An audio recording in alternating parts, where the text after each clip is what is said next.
Good afternoon. This is Rick Hackett staff. We are recording. You may begin.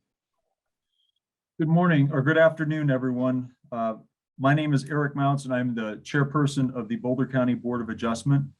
This September 1st, 2021 meeting of the Board of Adjustment will now come to order. Before we get started with today's docket item, I have a couple announcements and informational items for everyone. First, as it should be obvious, due to COVID-19 concerns, this meeting is being held virtually. Information on how to participate in the virtual meeting has been posted on the Board of Adjustment website at www.boco.org/BOA. There will be an opportunity to remotely provide public comment on the subject dockets during the respective virtual public hearing portions for each item. I'll provide instructions about that when we get to each docket on the agenda. Next, we'll begin with a roll call vote of the Board of Adjustment members. I'd like to remind each Board of Adjustment members that you need to identify yourself before speaking by name and then speak slowly and clearly. All votes will be roll call votes. So again, state your name before you, or I will state your name before you vote. Please be sure to keep your video on when possible during the hearing, but please remain on mute until you are ready to speak. It may be helpful to keep your participant list open in Zoom so you can see who is speaking in the event that they don't have their video turned on. I'll take a roll call of the Board of Adjustment members. Mr. George Gerstle. George Gerstle is present. I'm Eric Mounts, I'm present. Mr. Scott Rudge.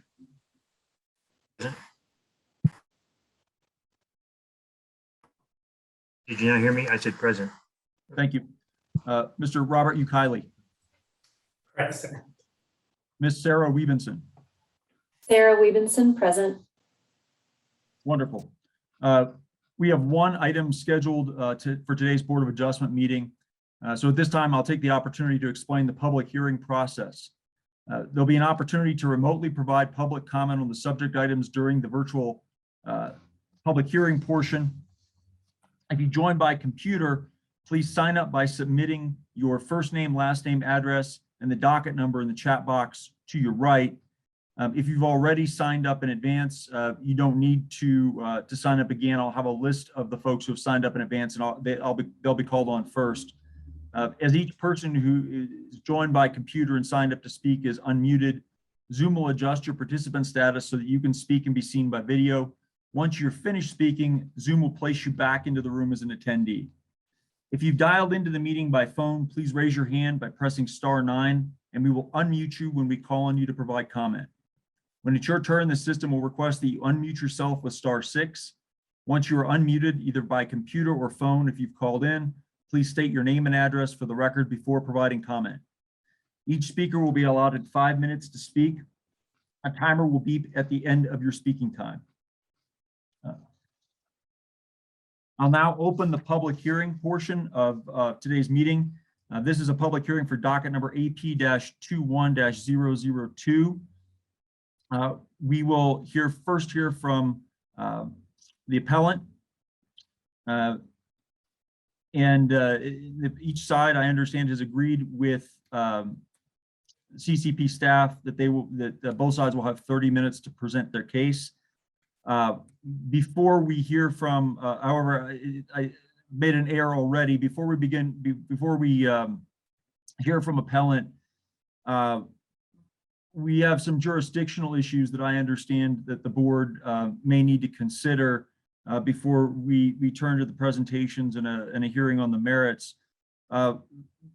I would move that the board move to an executive session with board counsel, Mr. Larry Hoyt, to discuss those jurisdictional issues, and then resume the public hearing after that executive session.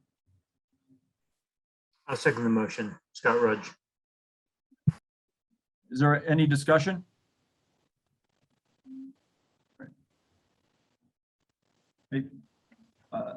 And I'll take a vote on that motion. Mr. George Gerstle? I agree. Eric Mounts, I vote yes. Mr. Scott Rudge? Scott Rudge, yes. Mr. Robert Ukiley? Yes. Ms. Sarah Weavenson? Sarah Webenson, yes. Wonderful. Thank you. The motion passes unanimously. We will now stop recording the public portion of this meeting, and the board will recuse itself to a separate Zoom meeting room to have an executive session regarding the jurisdictional issues. We will rejoin the public hearing once that session has been concluded. Thanks for your patience.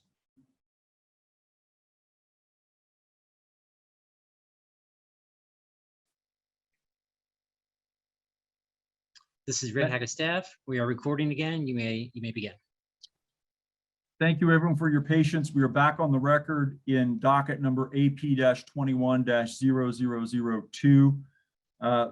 The Board of Adjustment has taken an executive session to discuss a jurisdictional issue raised by the appellee in an August 18th, 2021 letter, the substance of which is that the appeal in this matter was not timely filed. The board would like to have a brief discussion and vote on whether or not we believe that objection has merit before we move on to the other arguments that have been raised and are going to be at issue here today. And so I'd like to open the floor for board discussion of that issue. Would any of my fellow board members like to begin the discussion?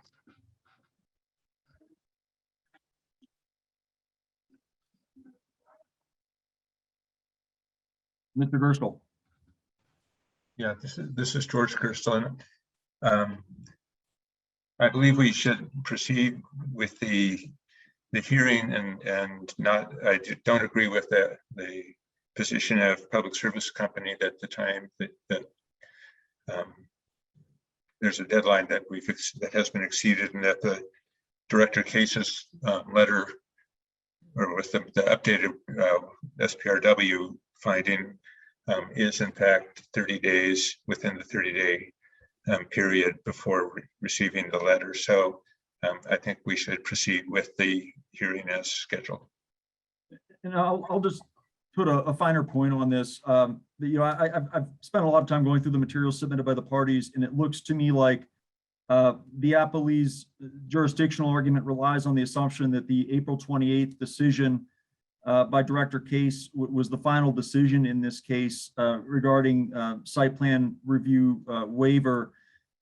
It appeared to me that the amended decision by Director Case on June 1st, 2021 was the first time when CCP directly addressed the issue of site plan review waiver. And so I'd be inclined to find that the time for an appeal of Director Case's decision as to site plan review waiver ran from the June 1st, 2021 letter, in which case this appeal is timely. I would also be inclined to the extent I'm incorrect about that argument, be inclined to find that under Land Use Code Section 4-1204, that the board has authority to grant an extension of the filing deadline for this appeal for good cause shown. And I think that the lack of clarity with respect to the basis of Director Case's decision on site plan review waiver in the 428 decision, which was corrected in the 6/1/21 decision, is good cause for giving the appellant an extension of time and finding that their appeal is timely. My fellow board members, would anyone else like to talk about this before we have a motion on the issue to proceed? Okay. Hearing no other comments from the board, I will move that we proceed to a hearing on the merits of this docket number AP-21-002 according to regularly scheduled procedures. Do I have a second? Second. I'll take a roll call vote. Mr. George Gerstle? Yes. Eric Mounts, I vote yes. Mr. Scott Rudge? Scott Rudge, yes. Mr. Robert Ukiley? Yes. Ms. Sarah Webenson? Yes. The motion passes, so we will proceed to consider the merits of the appeal according to normally applicable procedures. Just to review those procedures, we'll have a 30-minute presentation by the appellant, followed by an opportunity for board questions, followed by a 30-minute presentation by the appellee, again, followed by board questions. We will then call for public testimony, going through the folks who have signed up in advance first, and then next calling on the folks who have signed up during the meeting. We will then direct the board will direct any final questions to the staff, applicant, or other speakers. We will allow the appellant to make a final statement and rebuttal. Or sorry, we will allow the appellee to make a final statement and rebuttal, and then allow the appellant to make their final statement, and we'll close the public portion of the hearing and have discussion and a vote on the appeal. So unless there are further preliminary matters we need to address, I will turn the floor over to the appellant. Eric Scott Rudge, Board of Adjustment member. Yes. Do you think it would be appropriate to restate what the Board of Adjustment's jurisdiction is in this matter? Well, I don't know that we need to do that, because the issue here was, I suppose, from the perspective of the board, the challenge to jurisdiction was on the basis, is at least in the August 18th letter, was on the basis of the. I'm referring to what matters we can consider and what matters we are not able to consider in the dispute between the appellant and the appellee. Well, I think that's a matter for argument by the parties. Okay. And then we can discuss that when it comes time to have board discussion. So parties can present their positions. Again, I'll turn the floor over to the appellant. Are you ready? Chair Mounts, this is Anna Milner, staff. I'll promote the appellants if you'll give me one moment. Wonderful, thank you.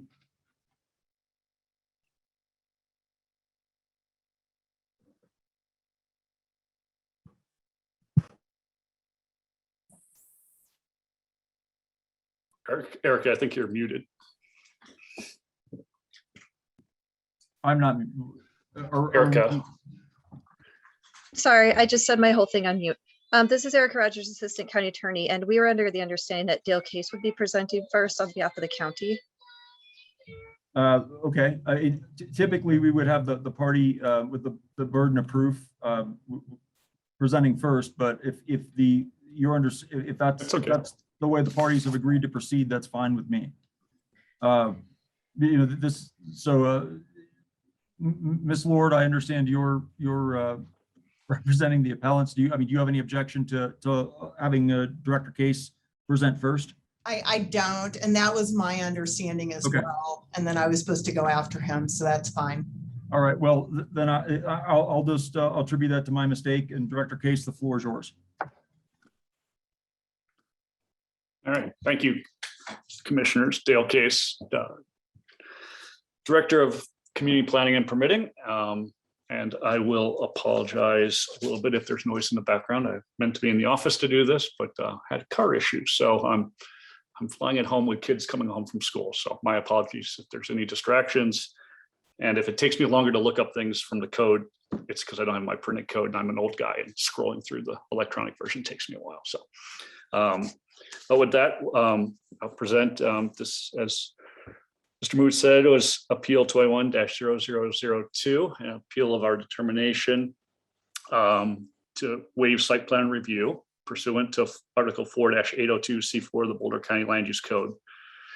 I'm going to not go through in great detail the full staff report. That's part of the record. I think there's probably questions that you will all have of me, and so I want to make sure we have plenty of time for that, and I think that'll be really the important part. But this appeal stems from our site plan review waiver determination in this case, approving the grading that was proposed in this project. The appellants in this case also appealed under our Article 8 regulations, which is known as our activities and state interest regulations, that this project should have triggered that more rigorous review.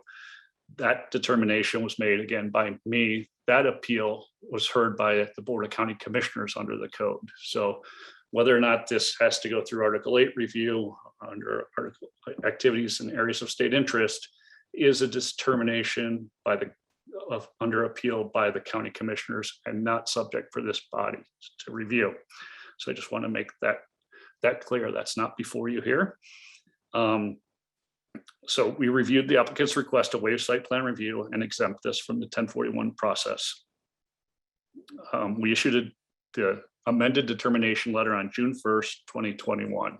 And that's when our 30-day clock for the appeal started. The appellants met that timeframe as you just stated. Three of the property owners in the area filed the appeal to the Board of County Commissioners heard this on the 1041 issue hearing on July 1st. And again, found that this project was a replacement project and that it did not trigger that more stringent review under Article 8. So in keeping with how we've processed dockets and proposals in the past, once that happens, generally the project can go forward.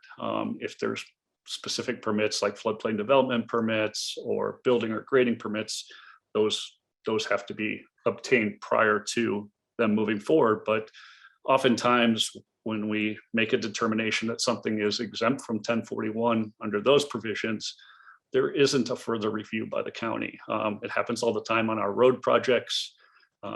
Those can be raised for floodplain issues. The bridges can be raised, all sorts of different projects in the water and sewer respect. Once they are found to be exempt from 1041 review, don't require additional review. That's a little different when in some cases like this, where we think there may be impacts from some ancillary activities around the proposed development. So what we were really concerned with on a project like this is, where is access going to come from? Are they going to have to do additional grading for access that's not within their existing easement, or for staging areas that aren't within their existing easement? And so we pushed this project into the site plan review waiver based on their plans and showed the non-foundational grading piece of it. And so what we're looking at then through site plan review waiver was what are the impacts from sort of these parts of the project that aren't exempt, the tower replacement, et cetera. And so we reviewed the project per the standards. So per the criteria that are in Article 4-800, in order for me to waive a site plan review, I have to find that it isn't going to be impacted by any of the site plan review criteria. That was done by staff and by me, and a determination letter was issued.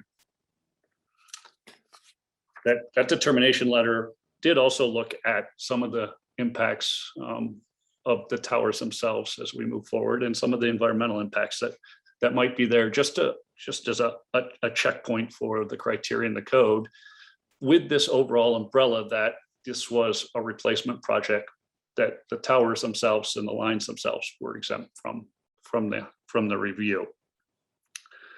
So as part of that waiver determination, we notify the immediately adjacent property owners, and they have a chance to weigh in on the project. And we heard back from several of them during that process. And at that time, and now through the appeal, they argue that the development does involve significant conflict with the criteria because it impacts areas subject to protection under the Boulder Valley Comp Plan, will result in negative visual impacts, and will impact multiple properties subject to conservation easements, including the Milne-Marks property, which includes a protected wildlife corridor. And it will take place in Prebble's meadow jumping mouse habitat. Again, as part of the process, I considered all those potential impacts and found that they could be adequately addressed with the conditions of approval, and they did not create conflicts with the code criteria.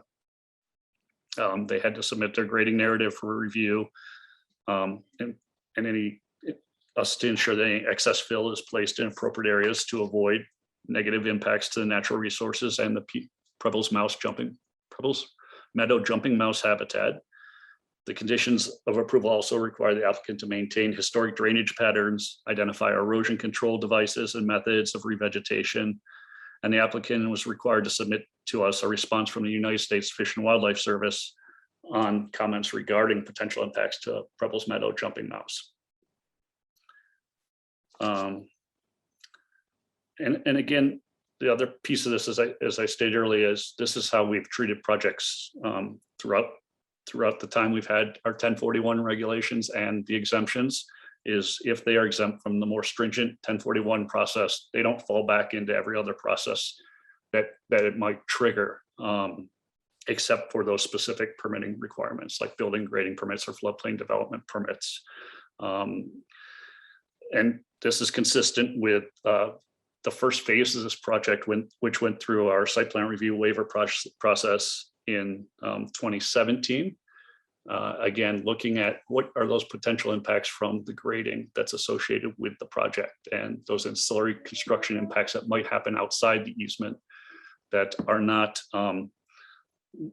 just the replacement of the towers within their existing easement. So that is why we found that it met the criteria for site plan review waiver and this review process, and that we were able to issue I was able to issue the determination of approval for the project subject to the conditions.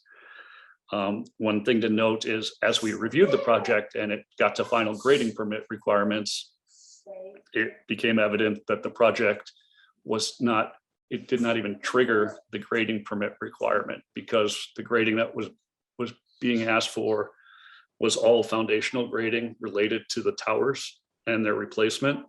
And under the building code, that grading is exempt from our review for grading permits. So while the initial determination letter had stated that grading permits would be required based on what we knew at that time, after further review of the detailed drawings and working with them, it was determined that a grading permit was not required as part of that. So that is one other area and why there was no stop work order issued for the project, because at that time, when public service started work on the project, they were not in violation of the requirements that were in the site plan review waiver or any other provision of our code. So with that, I will stop and open to questions. Thank you.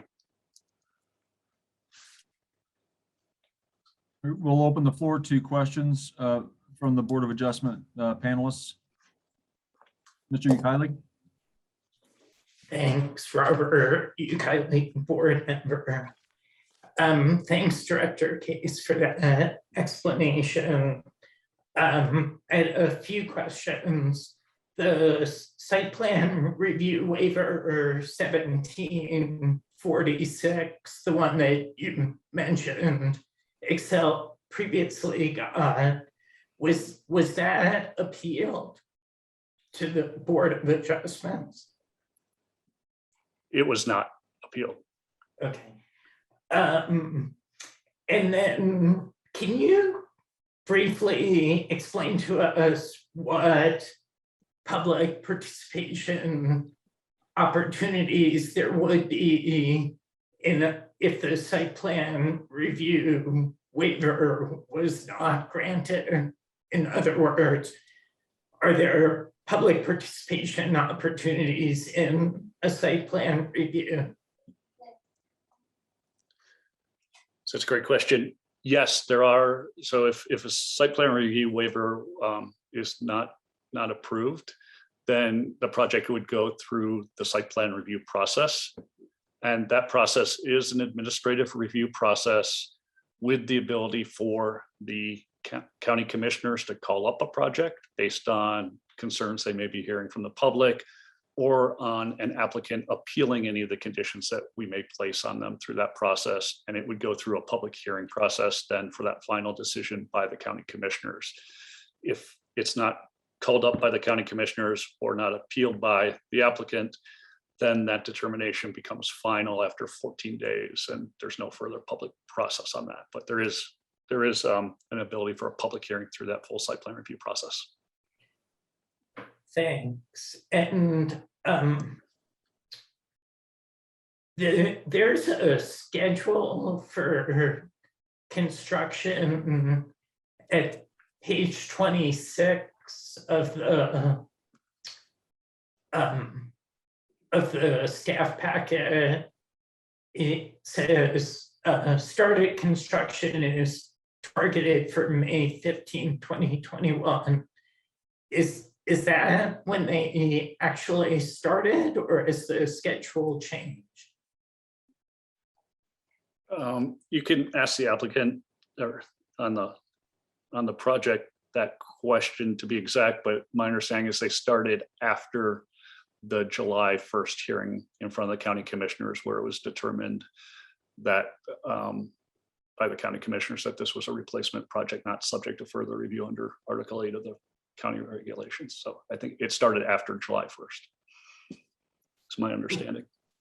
Okay, and so the reason I ask that is in the Excel said that schedule is in part to avoid the raptor nest buffer season, but none of the conditions that you imposed are, I didn't see any conditions to avoid raptor nest buffer season. Is that correct? That is, there's not a specific condition. They are subject to the application as submitted. So anything they propose in their application is part of that proposal. And so their construction schedule would have to meet what they laid out in that application. Okay, thanks for your answers. Ms. Weavenson? Thank you. Sarah Webenson. You mentioned that they would not have been subject to the special permit review because no grading permit was required. But they are subject, I just want to clarify, they are subject to the special permit review based on is there a building permit requirement because they're in a natural area or natural land? And then obviously that still makes them subject to you being able to grant a waiver, but was there an initial special permit review eligibility because of the natural land and a building permit? So yeah, that's a good question on that argument. I think where that stands is the tower replacements that are going in this area are something that would have fallen under if they were new towers or going outside their easement area. They would have triggered Article 8-200, the activities and areas of state interest review, so that more robust review. Since they're going in that same location and we determined they're replacement towers, they are allowed to go there without any further review for what's happening on the ground in that area. So it did not trigger site plan review for being in a natural area, natural landmark area. It didn't trigger site plan review because we found it exempt under the more rigorous review. So we didn't drop it down. The reason we wanted it in review for the site plan review waiver was for those potential impacts that are happening outside that easement and outside those areas for, as I stated, the grading and construction and access work that may happen. And again, this has been done traditionally throughout the time that we've administered the code on Article 8, when we've had replacement projects, whether again, they're road replacement projects, pipelines, transmission lines. We had similar project that Excel did that went outside Louisville on that open space. We were all new towers. And when we looked at that, they were in their easement. Some of the towers were taller, some were shorter. They were in slightly different locations, and the same determination was made that it didn't trigger any of that lesser review because the Article 8 piece was the controlling, that exemption was the controlling part. Okay, thank you. Do any of the other board members have questions for Director Case? Yes, George Gerstle. I was wondering, just a clarification, perhaps, the regs indicate that development proposed on properties with conservation easements or within a natural landmark or natural area as described in the county comprehensive plan cannot be waived from site plan review. It appears that this is within a landmark or natural area in a comprehensive plan. Is it your understanding that the county can select which elements of the reg can or cannot be applied? Or how should we think about that in your opinion? Yeah, and I think there is some lack of clarity in the code when we get to that point, and again, how we have administered the code, how we've looked at the issue is once it determined that this is a replacement project in those locations, those structures are allowed to be put back there, and it doesn't trigger that lesser review based on whether it's on a conservation easement or it's in a natural landmark, natural area, environmental conservation area. We've not traditionally done that in the past. It's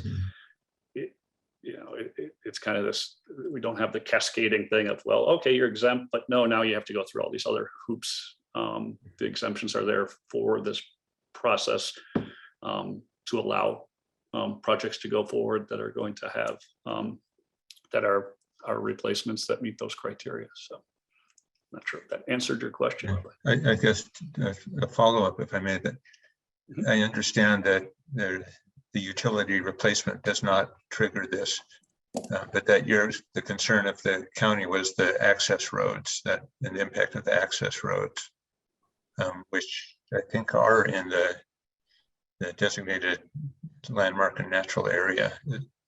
And that is what triggered the process. So that's where I'm struggling a little bit with that element of your decision. Seems to be contrary to the language in the regs. So let me look at the exact language in the regs here before I.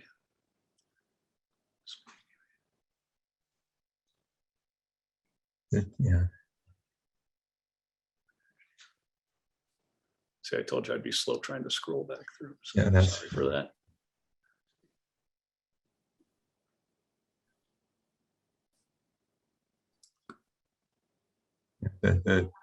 I don't have the numerical reference, but it's development proposed on properties with conservation easements or within a natural landmark or natural area or associated 250-foot buffer as described in the Boulder County Comprehensive Plan cannot be waived from site plan review. All right.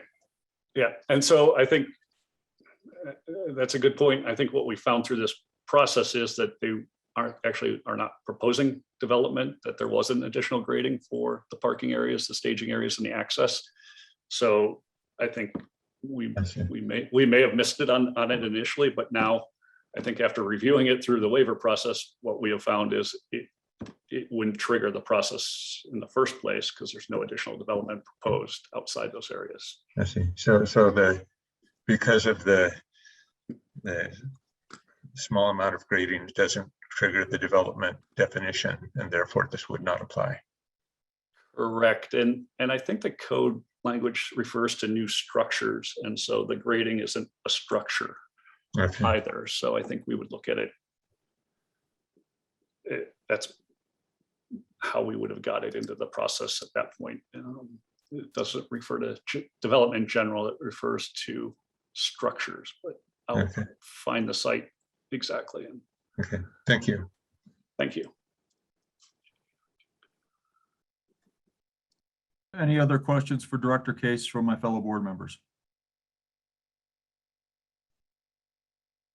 Hearing no other questions from the other board members, Director Case, I do have a question for you, a couple questions, all of which turn on a section 4802 of the land use code. Do you have that handy? I do, yes. Excellent. So I guess my first question for you is, for purposes of section 4-802A of the land use code, do you consider, does the CCP consider these power transmission poles to be structures? We would consider them to be structures, yes. Okay. And I mean, it seems to me that the poles that are being put up are new. And this, obviously they're replacing old structures, but this isn't a case of Excel or Public Service Company going out and repairing an existing pole. They're putting up new poles, right? Yes, And they're CCP putting up, they're replacing the poles with new poles. Okay. And so, you know, as I'm looking at 4802A, which says site plan review shall be required for open parentheses, unless not required or waived pursuant to sections B or C below, close parentheses. The sections that are giving me some degree of concern with respect to the position you're taking, you know, are you know, without limitation, but you know, 4, 5, and 6, 4802A, 4, 5, and 6, you know, in particular 6, you know, requiring site plan review where new structures or additions to existing structures of any size on property over which a conservation easement has been granted. I mean, these seem to me to be new structures, and it seems that they're on property where conservation easements have been granted. So I mean, doesn't that put us in 4802A 6, for example? So again, the way we look at it is these replacement structures, since exempt under Article 8, do not trigger these provisions. So we don't look back at these provisions to then trigger a more rigorous review.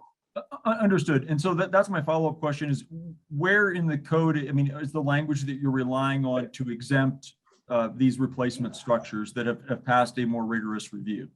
Is there a specific subsection or code provision that you believe authorizes that approach? Let me, I mean, just to be, you know, frank about my Yeah. thinking, as I look at 4802A, site plan review shall be required, appears to be mandatory unless one of the exemptions or limitations that follow in 4802 applies. And so I'm trying to figure out what the hook is in the language of the land use code that is getting you to the interpretation that you described today. so again, we did not consider these to be new structures. They were replacement structures. And what was triggering the review process was the grading that was anticipated from the project.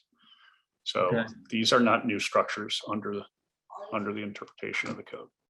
And I guess, Looked at. Director Gase, I don't, you know, I don't want to be argumentative about it, but you know, we had an exchange, you know, not 3 minutes ago in which it seemed to me that you were saying that within the meaning of this code, the poles would be considered structures and that they were new.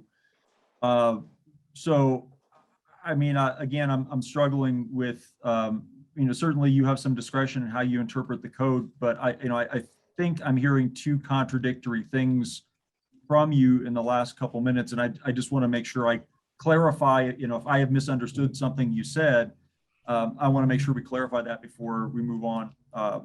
Because this is one of the things that's causing me some concern with respect to the decision, is that these look to me as a you know, Board of Adjustment member looking at the code as if they may be new structures. And it would seem to me that there may be some degree, the site plan review would be required unless there's an exemption or waiver in that case. Is there a definition other than kind of historical definition of structures that the CCP has applied that you think would be relevant here that you could point us to? Yeah, so again, because I think where we look at is in 8-206A. Okay. So that provision says that, you know, where the regulations overlap with county requirements for zoning special use approval, subdivision regulations, or subdivision exemption plat approval, or for comprehensive plan location extent review. So it doesn't specifically mention site plan review, but I read that into there, that these regulations control. So the regulations under areas and activities of state interest control. And that then once it's exempted under those regulations, the areas and activities regulations, then it's exempted. The other regulations are not going to kick in and apply in that case. Is that the right interpretation? That's why we're here. So I don't find it argumentative. I think it's what we're discussing. I think again, and then what we looked at is these are the replacement poles. It's not new development. It's been exempted as a replacement project. So I see your point under 8206, and this will be my last question for you. It seems like there are two parts to 8206A. The first is, where these regulations overlap with certain other specific county regulations that these regulations control. But the second sentence in that subparagraph is, where these regulations overlap with other applicable county requirements, including but not necessarily limited to county grading and floodplain regulations, all applicable regulations shall be followed and all required county permits or approvals shall be obtained. That would suggest to me that unless site plan review specifically listed in the first sentence in 8206A, that it's probably an overlapping regulation and probably applies. Is there anything you'd like to add on that point?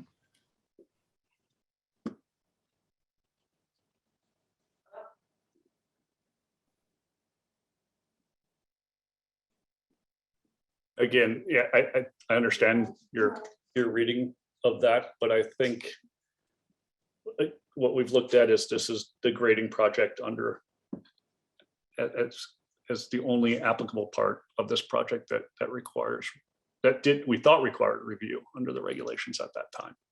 Okay. Thank you. I've taken more than enough time, and I have some follow-up questions from my other board members. So I didn't see who had their hand up first, but I'll call on Ms. Weavenson, and if I've gotten the wrong person, I apologize. I'll be brief so Robert can have plenty of time. I appreciated the chair's questioning because I also feel a little bit confused because based on the packet, I felt that my understanding was that based on 4-8024 and certainly 5 and 6, that the special permit review would have been triggered, but that it was also eligible for the waiver. So it says site plan review shall be required for any of those conditions unless not required or waived pursuant to sections B and C. And in section C, if there is less than 500 cubic yards of earthwork, it is eligible for a waiver. So I thought that was an assumed eligibility for the waiver, that it was assumed that it required special permit review, but that the determination was actually that it then was eligible. So I just don't want to spend too much time on whether or not it triggered special permit review if we are clear that it was eligible for a waiver, which I think we are based on the amount of earthwork that is being done. I agree based on the distance that some of these poles are being moved. I think one of them was being moved over 100 feet to a new location, that these are new structures. I think my work in the past, when you're taking a light pole off a base and putting in a new light pole, you're not changing the impact. You're replacing something exactly in the same location with just LEDs instead of less energy efficient light bulbs.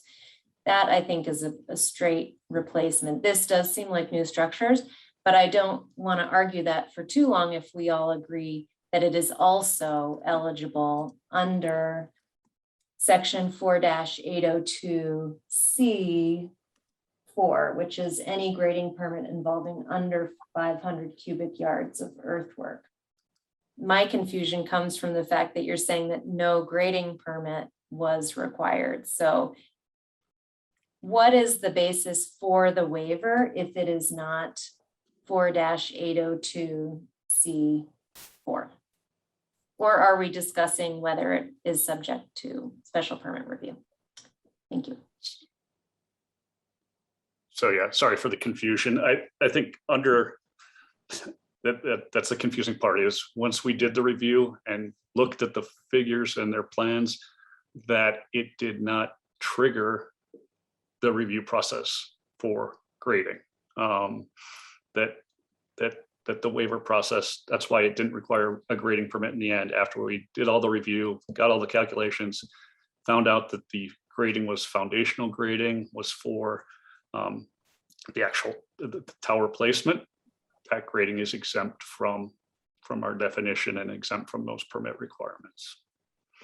And so it doesn't, it technically doesn't trigger the site plan review waiver for grading. They didn't have any grading for access or grading for their parking areas that would have triggered it.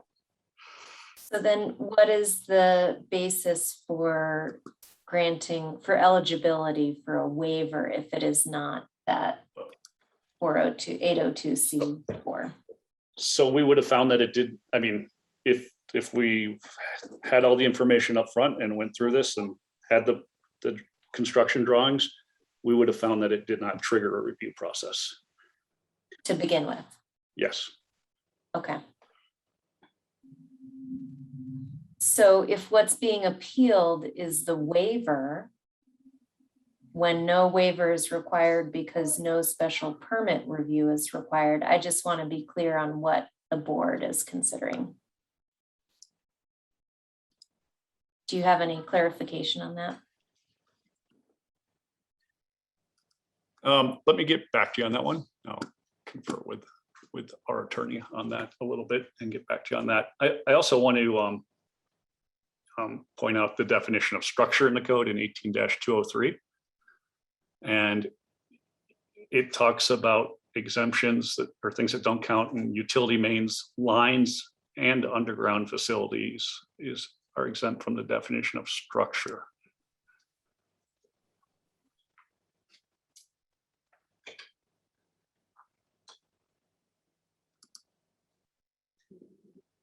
So now I'm confused again because earlier in the meeting you said in response to the. And I think I misspoke, so that's why I wanted to bring up that definition. That under our definition in the code, our code definition, that utility mains, lines, and underground facilities are exempt from the definition of structure. Like we don't issue building permits for utility poles that get placed on people's land or anywhere. They're exempt from the definition. I do have the giant notebook in front of me. It says a structure is a combination of materials forming an edifice or building of any kind, or any piece of work artificially built up or composed of parts joined together in some definite manner, but excluding, number 4. Okay, so 18-203A does exempt. Number 4 is utility mains, lines, and underground facilities. So that's where you're basing the exemption? Yes. Okay, thank you. Mr. Ukiele. Thank you, Robert Ukiele, board member. Just to follow up a little bit on those last questions. So the section of the code you just pointed to talks about lines, but it doesn't say poles, correct? And the lines and poles are two separate things. Is that correct? We would look at them as one and the same. We don't issue building permits. The definition of structure there is what we issue building permits for, and we don't issue building permits for that type of structure. Okay, and but Excel itself actually labeled the poles as structures, like at page 23 of the staff packet. They refer to each pole and I'm using that term loosely as a structure. But even though Excel itself labeled it as a structure, your division would not consider them structures.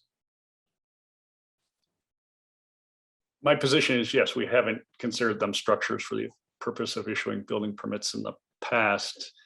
And then my other position is still the same, that because it was, these structures were replacement structures, and that issue was upheld by the county commissioners as replacements, even though they're different towers in new locations, that we did not consider them new structures for the purposes of Article 4-800.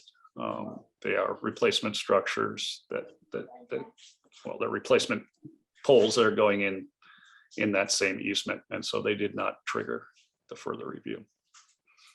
So hopefully my final question on that.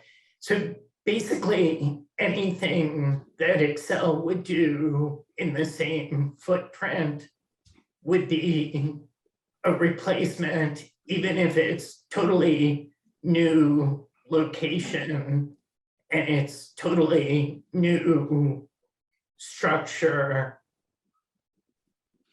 Is that how you view it? I wouldn't go so far as to say anything. I think we would look at what's, we're going to look at the facts as they're being presented by Excel and what the project looks like, and make a determination under 8-400 of the code where the exemption criteria are. And that part of that review happens, make a determination whether or not it requires that review, and that review then is appealed to the county commissioners, which happened, and that determination was upheld. Okay, thanks for those answers.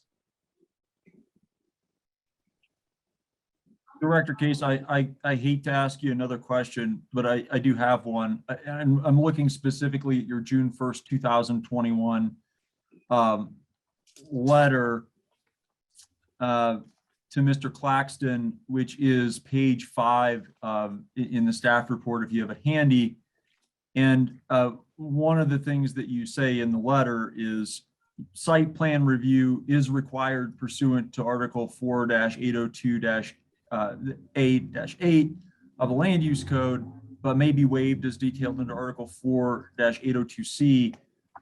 I mean, I have some concern that the issue that's been appealed to us here is whether your determination here that waiver was allowed is correct.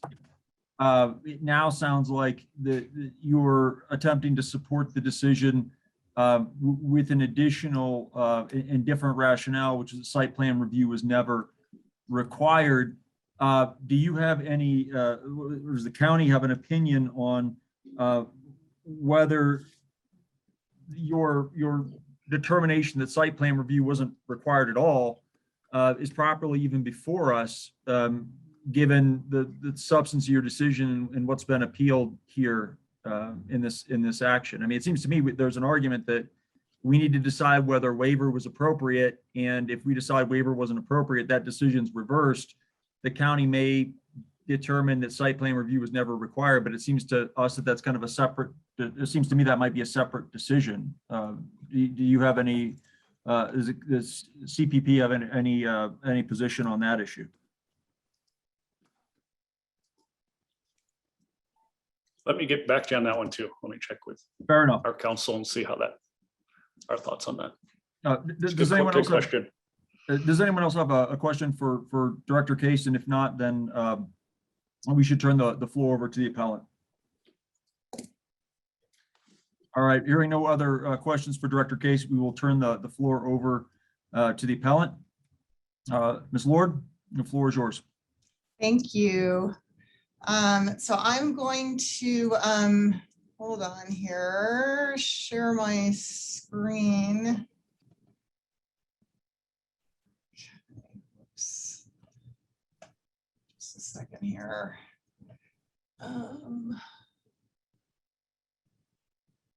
Okay, let me switch this over to the other.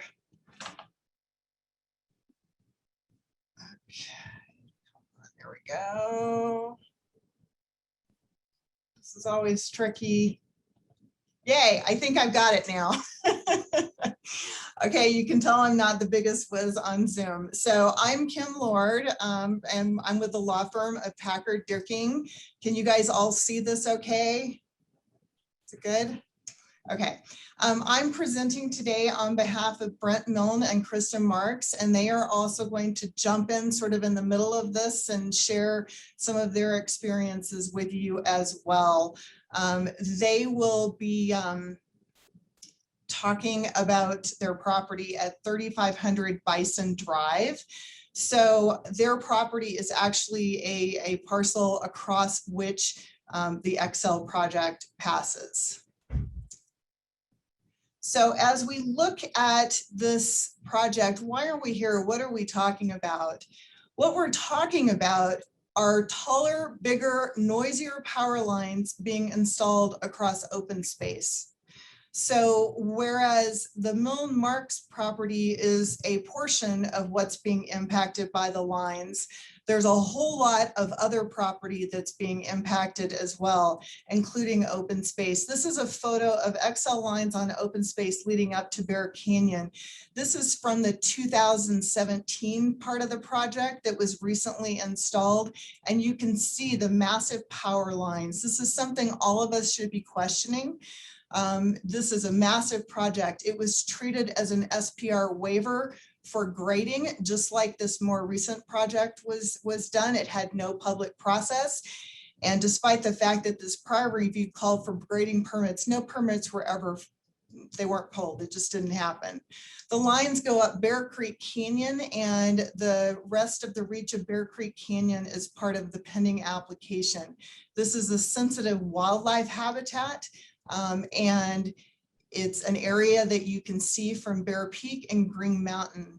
Now, XL may be what I guess I would consider to be the 800-pound gorilla in the room here, but Brent Milne and Kristen Marks have been willing to step up and ask that the review processes required by code be applied. And so we are here to ask the Board of Adjustment to require planning to engage in the level of scrutiny required by the land use code. Now, I want to say right up front, there was no rigorous review of this application that is pending before you for review, or the application that happened back in 2017, approved in 2018. There was no rigorous review. These were both approved as a site plan review waiver with no public process whatsoever. So to start thinking about and taking into consideration these Article 8, 1041 processes, they did not happen. And that is not an issue that is before this board today. So I had a few slides here that I'm going to go through real quickly because it was on the procedural point that the board already ruled upon. We did have a communication here that just confirmed what the board already concluded, that the appeal rights were going to run from the new revised determination letter, and planning actually confirmed that to us. So it wasn't like anyone dropped the ball on that. Everybody knew what was going on. And then I'm going to just skim through these. Notice was provided to XL that the appeal would run from June 1st. The letter's dated June 1st. And we are here before the board under Code 4-1201. This board is entitled to hear an appeal of a director's decision in the course of administration or enforcement of Article 4 and any related code provision. And we will be sticking with the Article 4 criteria in this presentation today. I think we've already addressed the appeal issues, so I'm going to jump forward and hand this over to Kristen Marks and Brent Milne for their presentation. And so if you could let them join the presentation, and then I'll be running the slides for them. Great, thank you, Kim. So this is Kristen Marks, landowner and appellate. I just confirm that you can hear me. Thank you. I'm joined on screen by my husband, Brent Milne. I think we all agree that the thing that makes Boulder so special is the investment its taxpayers have made to acquire and protect open space across the last 6 decades. The citizens of Boulder have put in place every possible protection for these treasured public lands. But this only works if our elected officials and county staff enforce these protections. You, the Board of Adjustment, provide a critical oversight to make sure this happens. Next. To date, the county has refused to allow any stakeholder input. In fact, the county and Excel have tried to deny this board its jurisdiction. The county allowed work to proceed without our appeal even being heard. We've demanded that the county require Excel to obtain the permits that the code clearly mandates. They have not. We have notified Excel that their work has not been properly approved and that the appeals are pending. They've not responded. They've simply continued work. This is a picture we took on our property 2 days ago. Next. These are photos of that same tower that's being put in. When we saw Excel's unprofessional, messy work, we were extremely alarmed. The purpose of the outer steel cylinder is to uniformly distribute load to the soil and fractured rocks in this geologic hazard area. To do so, the poles need to be centered in the cylinder. We only checked one pole, the one that's on our land, and it was extremely off center. Excel intends this to be a 71-foot tall tower carrying high voltage lines. This is in a steep canyon below Green Mountain with extreme wildfire risk. The county requires structures in this area to be designed for 165-mile-per-hour winds. Next. We were so concerned that we diagrammed the install and contacted national experts for these types of foundations. Next. This is what one of those experts said. I've worked with these foundations for 20 years. What stands out to me the most is that these poles aren't centered in the holes. That's a red flag for me. If there was third-party oversight, that would not have been allowed. And of course, we know there is no oversight. Next. Brent and I are both engineers. I'm an electrical engineer and Brent has a PhD in applied math. Next slide, Kim. We live on 37-acre lot just behind Boulder Mountain Park and Bear Canyon. Other than 2 acres where our house is located, the rest of our land is under a conservation easement. This permanent protection of the land was a huge selling point for us. We take our stewardship of it and the animals that inhabit it seriously. Next. In April, we received this postcard from the county alerting us to a project. This was the first notice we received about this project. It stated simply that this was about a proposal for a small amount of non-foundational earthwork. Next. The notice said the project was eligible for a waiver and a quick review because it was a small grading project. We got this notice on April 14th. Any comments were due the next day. Because we live along a road that isn't maintained by the county, we decided to take a look at the application to see if Excel was planning to do any grading along the easement along our road. Next. The postcard directed us to this referral packet. It began with this memo that again emphasized that the county was just reviewing some non-foundational grading. Next. The memo cited 2 articles of code that applied to this project. It listed a handful of property owners who had then been copied, including us. Next. So we looked at these application materials. There were maps showing the subject property as a vast swath of the county, including Boulder Mountain Park. Excel submitted materials actually began with 11 pages of a signing matrix about who at Excel had authority to sign for what. Then there was a project narrative. We looked at that and were very confused. It didn't describe grading at all, but rather the construction of 26 new structures. Next. The main narrative didn't mention that the structures were massively taller. Brent happened to notice that in Appendix B, there was a table that it showed the towers were getting much bigger. Some were doubling in size, up to 100 feet tall. The table also seemed to indicate that the locations of the towers were being moved by as much as 161 feet. Well, now alarmed, with 1 day to respond, Brent took a bunch of emergency time off work that Thursday to read the sections of code that the county listed and to write and submit comments. This is Brent Milne, landowner and appellant. Chris and I objected to this application and sought to appeal it from day one. I would like to quickly walk you through our original comments from April 15th. We said that the waivers were for minor projects, and this cannot be farther from a minor project. Next. We noted that this application was at best disingenuous and at worst deceitful, that it deserved careful scrutiny, that the application was misleadingly submitted as earthwork. Next. We noted that not only did it go beyond grading, it called for massive new structures. I do believe these are structures, some of them doubling in height. We noted multiple places where the application did not provide details needed for review. We pointed out that the project crossed some of the most beloved and best known land in the nation. Next. We stated clearly it should be rejected for waiver and also rejected under site plan review.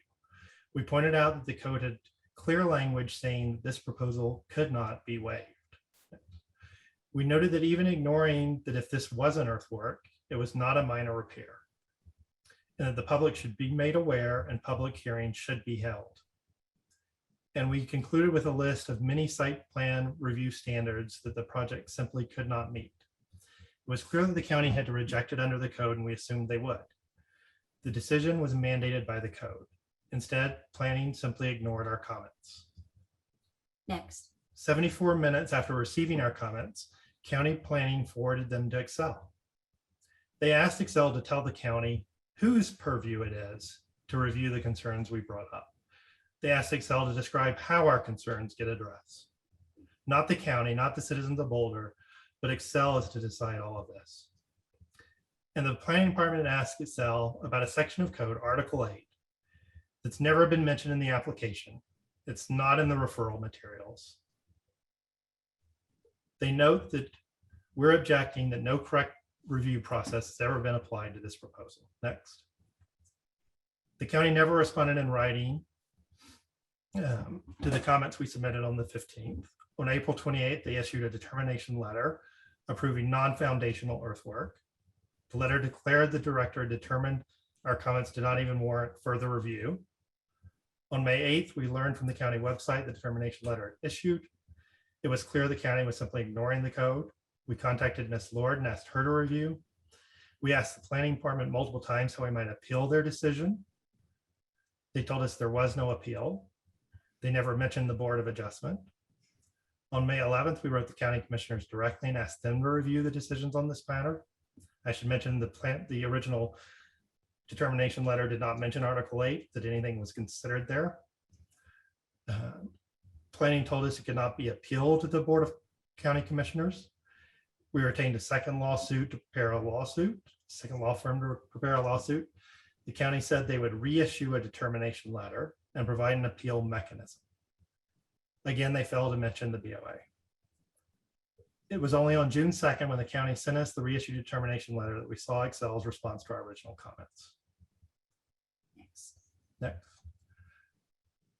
These had been sent to the director before his first determination letter was issued, and at Excel it clearly articulated the primary reason why the poles are taller. They are taller because they want to change the conductor layout from horizontal to vertical. Excel's motivation in doing so is to reduce the amount of ongoing tree maintenance that they have to do. In the recommendation the staff just provided you, they continue to entirely ignore this fact. Normally in a planning application, the county would require drawings of both the existing structures and the proposed structures. In this application, no scrutiny was applied and there were no such details.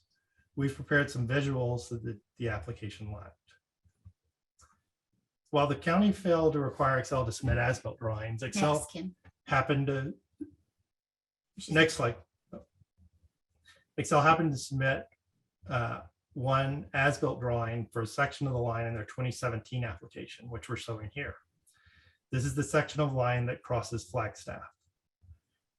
We also noted the ground clearance requirement under Article 23 of the National Electric Safety Code.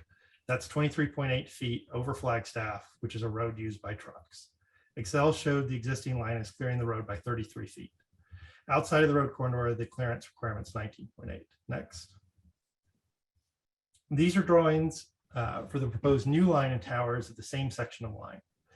The change in tower location and heights is dramatic. But it's not clearance that's the primary reason for this major change. It's the fact that these lines are now configured vertically, and also because Excel wants to use a fatter, heavier conductor that sacks more. Next. Here we've overlaid those two drawings so you can see the change, existing and proposed. They're not increasing ground clearance. That's not what the height increase is about. Next. We've added a few reference objects to show how massive these towers are. The building height maximum in this district is 30 feet, which is illustrated by the house. The Excel drawings also use a compressed horizontal scale. So we also prepared another visualization to correct that horizontal distortion. So here's the next. Here we stretch the horizontal, and so that the horizontal and vertical are the same. But this shows you how things are laid out and how far the towers are moving. This is the north side of Flagstaff. The new location for one of these towers, as has been mentioned a couple of times, is 161 feet away from the old location, which I would call a change in location. Next. Here are the towers to the south side of Flagstaff, again in new locations. Next. And one last thing I'd like to mention that the county's never looked at. These new high capacity lines are going to hum continuously and loudly right along and over the popular Bear Canyon Trail. They're going to hum at 50 decibels. That's what Excel designs their lines for. That's 8 times as loud as the natural setting. It's 4 times as loud as a quiet room. It's loud enough to annoy, irritate, and mask the speech for anyone trying to enjoy that trail. These noise concerns would have been looked at if it had been given proper scrutiny, if it had gone through either special use review or the 1041 review, and the code mandates that one of those apply. And with that, I'm going to hand it back to Kim. Thank you. So that's the kind of detailed review you get from clients who are electrical engineers and mathematicians and physicists. So it's been very interesting, and what I've learned a lot on this project about, you know, line clearances and the like. So I want to go back and just sort of look at what we're talking about here. And it's so evident that we're talking about new structures on this project. This is a photo of the entrance to Bear Canyon, and the new lines that Excel is going to put in are going to attach to these lines. For an idea of what Excel is going to do, all we have to do is look at this earlier application. This earlier application we would submit was also handled incorrectly and was also submitted as a grading project. Now, does that mean that we have to accept the way that it was done in the past? Absolutely not. The standard of review for the Board of Adjustment under 4-1202 specifically states that we need to look at the technical meaning of the code. Although these past examples can provide some guidance, it's the code that ultimately governs. And the code tells us that none of these projects with Excel in the Bear Canyon area were handled properly. Again, and I think you've already seen this, these were, this was from the old application. It was also for earthwork, also through Boulder Open Space. And what are these parcels? They're better known as Boulder Mountain Parks. So this is a big deal. This is a project that should have had a lot of public input and public scrutiny, and it had none, because the old project that went up in the last couple of years was also approved on a site plan review waiver. No permits were pulled, even though they were technically required by the approval letter. And now we've got phase 2, same thing happening. And I would submit that in both cases, that was just wrong, and we cannot let this continue. So there is an old line, and that's what we're dealing with. Just for a little bit of background, this line was built in 1910 to supply power to Denver from a new hydroelectric plant in Boulder Canyon. And this is an old map from Excel, and I've sort of circled the line that we're talking about here. So here are a couple photos of the historic towers along Bear Canyon Trail in Boulder Mountain Park. And getting back to what the grading approval was from 2018, what did Excel do there? Did they submit a detailed grading narrative and pull a permit as required? No, they didn't. Instead, what they did under that application was a lot more than grading. This is one of the towers that went in the last couple of years under that old application. This is not grading. This is a new structure. Excel even calls these new structures in their submittals. And here's another view down Bear Canyon. This is the same section of Bear Canyon, just going a little bit further down than we looked at before. Does this look like 380 cubic yards of non-foundational grading? I would submit absolutely not. So if we go back and look at what the historical towers looked like and what they look like now and the reach that has been done already, so this gives us an idea of what we're looking at for the project coming up. There are a few sequences that I can share with you. These are aerial images hosted by Boulder County. And yes, there is a tower in this first image. This is the historic tower from 2016. And here's a new one that's hard to miss. So I'll just say originally when this matter was docketed, it included the 2017 submittal. We just wanted to preserve all our rights, and this has been a confusing process. And so that was originally part of the appeal. We only learned about that 2017 process and site plan review waiver the end of June this year. We got no notice of that. There was no public process on that either.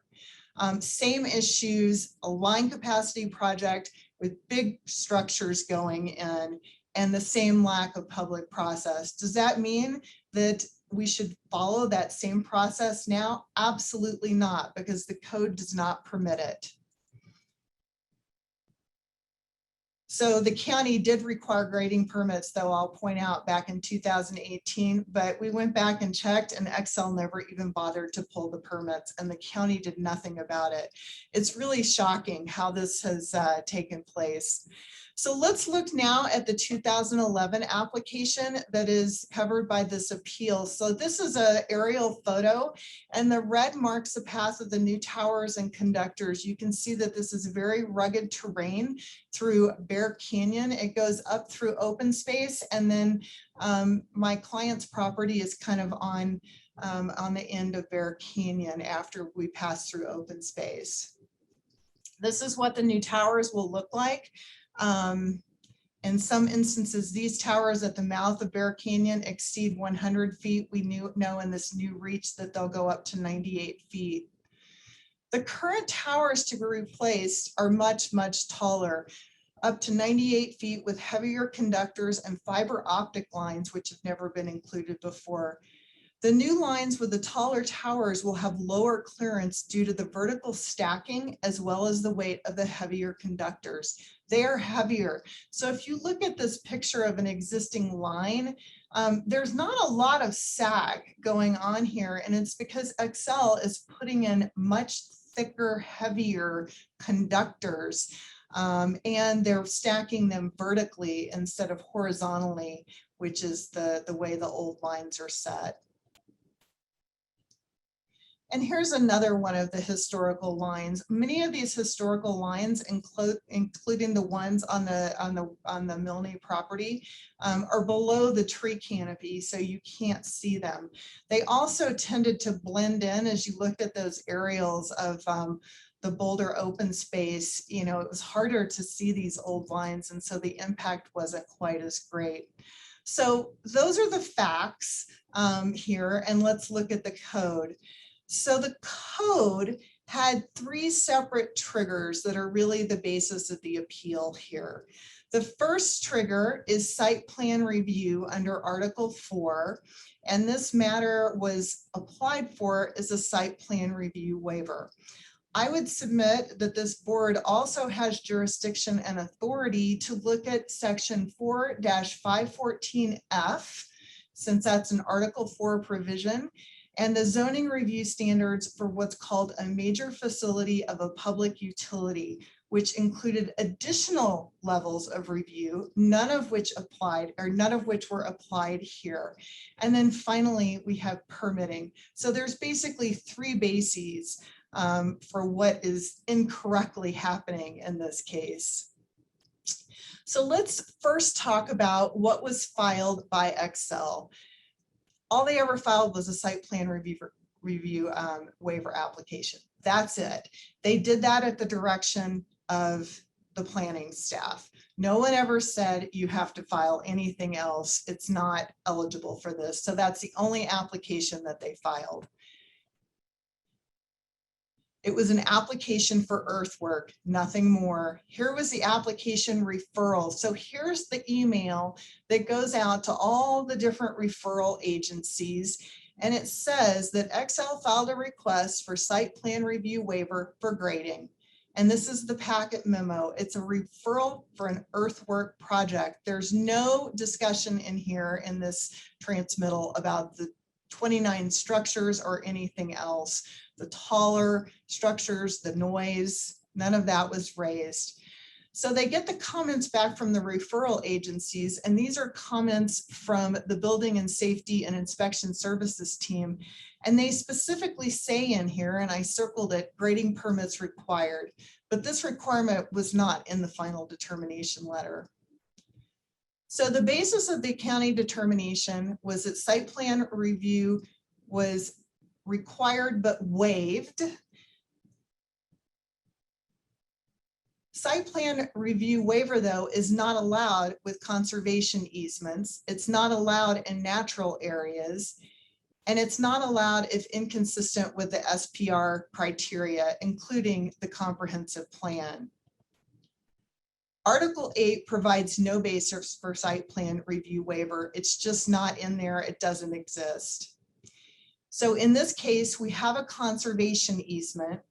In this case, we have protected conservation and natural areas, and there are significant inconsistencies with the comp plan criteria.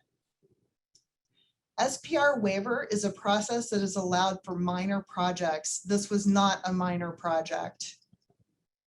It is absolutely not allowed for property with conservation easements, natural landmarks, natural areas. It cannot be waived, and those are clearly at issue here. I don't think we need to talk about that structure slide. So this is just a map showing all the overlays of the different protected areas. And there's so many, it's almost impossible to read. This is a map of the natural landmarks and natural areas, and it shows the project going right through both of those sections. We've also got geologic hazard areas and Prebles Meadows jumping mouse habitat. So you can't waive, but there's conservation easements. You can't waive with natural landmarks. And even if you get into that waiver provision of the code, it doesn't satisfy the criteria for a waiver. Again, this is what the old lines look like, and this is what the new ones look like. Old lines, new lines. So this is a really important section now that I want to focus on here for a minute. This is also in Article 4. So in addition to site plan review, we believe that planning should have required additional review processes here. This provision applies to utility and public service uses, and it says review under the regulation of areas and activities of state interest, or, and I circled or for a reason, special review and location and extent review in all districts are required. So we had a finding here by planning that activities in areas of state interest was not required. That's 1041. Well, if that's not required, then we have to follow the or and do special review and location and extent review. that was not done. So it's one or the other. It's not that if you get out of 1041, you get out of everything else. That really makes no sense to have that kind of interpretation. 1041 would be the most aggressive review. And you have to look at these lesser reviews. And if we don't have 1041, we have special review and location and extent required. And this is the provision that we looked at briefly earlier when you were questioning Director Case. And this provision talks about overlap. Overlap means if something else applies that's more stringent, then the more junior provisions aren't going to apply. It doesn't mean that if you have no rigorous review standard under 1041, then there's no review at all. So the special review criteria would include all sorts of issues like height and massing, scenic vistas, what's the impact on natural resources, noise pollution, buffers, things of that nature, which just were not looked at here. We also get into non-conforming issues, and I'm going to skip through those very quickly, but these towers are in excess of the code height limit. And to exceed that code to put in these new towers, they absolutely have got to go through special review. You can't put in these new towers. They're also a non-conforming use because they've never been permitted under the special use review. And once you enlarge or alter, that is required. You can't increase the height either. And then finally, there's a failure to require building and grading permits. We talked about this in our submittal, but it's our position that the code requires the building and grading permits, and exceptions under the International Building Code would not trump that. So I just had one other thing I wanted to share with you here that I thought was interesting. I was reading Transmission and Distribution World magazine, and there was an article in there about a project where Xcel was going to go in and have to put in these new, bigger conductor lines. And I thought, well, what did they do in this particular situation? Well, this was up in Minnesota, so it's not our jurisdiction, but it's very illustrative of what would have occurred had there been some sort of review process that took place. Because in this Minnesota case, Xcel knew that they were going to have to go through these more strenuous reviews. It wasn't just going to be rubber stamped. And so they came up with a process to recycle the old towers and use a different type of conductor that didn't have as much sag and impact. So there are approaches here that if this project had been reviewed in the manner that is dictated per code, there are things that potentially could have been done to avoid what I view as a complete mess across open space. So our request of this board is that Xcel needs to stop work. We need to have this board set aside the grant of the SPR waiver. This project needs to be sent back to planning to require full site plan review. It also needs to be sent back to planning to require special review and location and extent, or 1041. None of that has ever been reviewed. And finally, per code, the grading and the building permits were required. And I think those grading and building permit issues will sort of come into place once we're back in SPR waiver, or excuse me, SPR review and the special review process. Those will certainly be required at that point. So thank you for your patience. And you know, if you have any questions, I will do my best to try and answer them.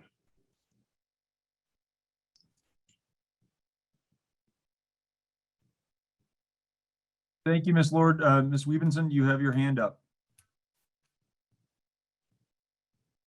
Thank you. Sorry, trying to unmute there. Thank you for your presentation. I just had a couple of questions about some of the statements you've made.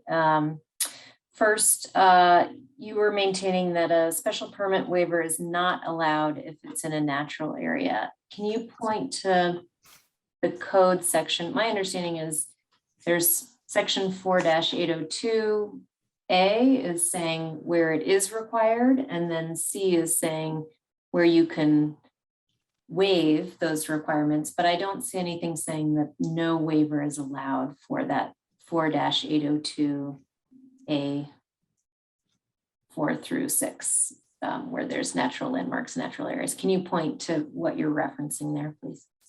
So when I read the code, I would read 4-802. It says site plan review, and I'm actually reading from it here in front of me, shall be required unless it's not required or waived. So it shall be required where there are conservation easements, and it shall be required if there are these natural landmarks or natural areas. Then if we jump over to that subsection C, where it can be waived, it can be waived if these items are met, but there's not an exception if there's a conservation easement or a natural area or a natural landmark. That doesn't show up under section C. So you can only get these specific scenarios in section C as a basis for a waiver, and there's no basis for a waiver under conservation easements or natural areas. And I'll also say I'm looking here at this is the handout that I don't think you can really see this. It's the handout that if you go to the site plan review waiver section on the planning department code, under site plan review waivers, it states development proposed on properties with conservation easements or within a natural landmark or natural area or the associated 250-foot buffer as described in the Boulder Comprehensive Plan cannot be waived by site plan review. So that's consistent with my reading of the code. So are you maintaining, because the language you just read is from 4-802A5, and it does not say that no waiver is allowed in that language.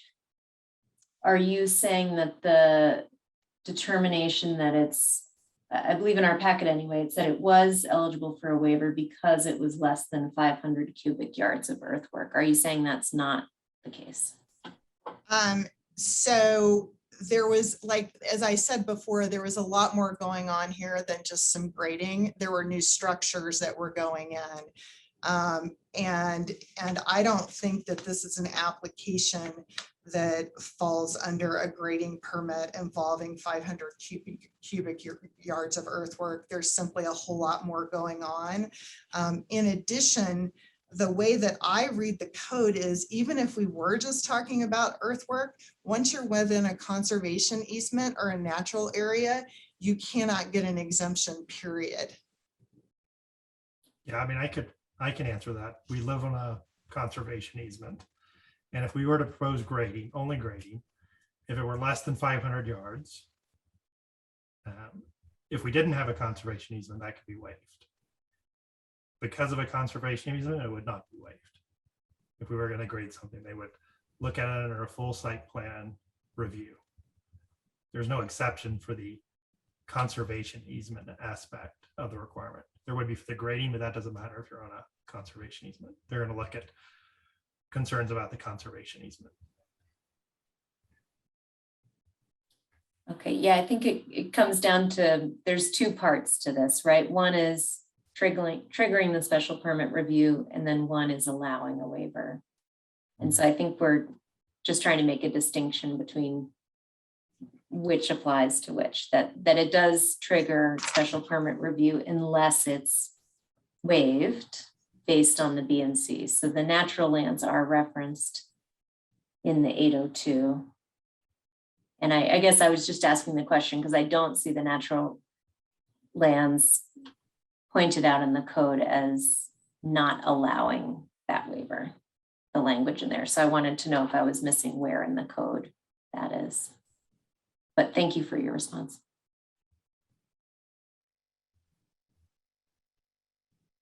Other questions from the board members?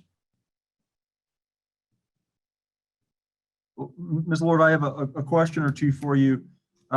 It's fairly obvious to me how the Board of Adjustment could could rule on the issue of whether site plan review was required here or whether a waiver was appropriate. But you've asked for a couple other forms of relief or decisions from the board, and it's less obvious to me where you believe our authority to issue those additional or to make those additional decisions comes from. If I recall your presentation correctly, one of the things you asked for was for us to order that a permit be required for grading and construction. And another thing that you asked for was for us to order special review of the project. And I'm looking back at Director Case's June 1st, 2021 letter, which references specifically a request for site plan review waiver. There is a determination in there that a construction or grading permit isn't required due to the application of section 8404C. I don't see anything about special review. And I question, given that this is an appeal from a request for site plan review waiver, to what extent we have jurisdiction to issue any kind of decision with respect to permit requirements or special review. And I was wondering if you could comment on those issues for me. Absolutely. So in terms of the special review issue, I mean, here's the point. I guess if the planning department issued a determination, I mean, I guess if the planning department said, we're not going to require you to submit anything, there could be an appeal from that type of determination saying, no, X, Y, and Z are required. Here we have a situation where the applicant was directed to file a SPR waiver. We believe that direction to file an SPR waiver was incorrect, and the determination of an SPR waiver was wrong. So in reversing that, I believe that the board also has the ability to say, not only do you have to go through site plan review, but we're also going to refer this back to the planning department with direction that, under Article 4, you also have to undergo the special review process. It's mandated. And it's within the purview of this board to give direction on items relating to Article 4 as may be encompassed in this application that has been appealed. So that was the answer to the sort of the jurisdictional issue, I believe. And I think you had a second question too, and now I forgot what it was. Well, so I was only follow up on that, Ms. Lord, because one thing that it isn't clear, did your clients request that Director Case or CPP determine whether a special review was required by 4-514? And was there ever an official decision on that? And if so, did you timely appeal it? I don't think that there was an official decision on that, but I believe Brent, I think, raised that as an issue in correspondence to the county back when all this was going on. So it's in the record that was pointed out that they needed to go through additional review processes, but it's not addressed in the director's determination. That issue was ignored. Okay. Thank you. I appreciate that, Ms. Lord. Any other questions for Ms. Lord? Okay. Ms. Weavenson? I just noticed in my notes that Ms. Lord had made several references to a lack of public process. And I'm just wondering if there were, one of the things that comes up often in our cases is, there's a way we wish the world was, and then there's the way the code is. So are there certain sections of the code or requirements that you feel were not met in this process as far as public process that you can point to a specific requirement? Because it's our understanding there were letters sent out and we saw your responses to it. Was there something that was not done? Well, because there was no public hearing process, the notices only went to property owners that were impacted directly by the lines. So this wasn't, this wasn't something that went to all adjacent property owners within, 1,500 feet. It wasn't something that went to any kind of hearing before the Board of County Commissioners. And I think that we heard Director Case indicated, and I agree with that the SPR process would have been subject to a potential public process at the BOCC, and the special review definitely requires public hearings. And if you go into all the criteria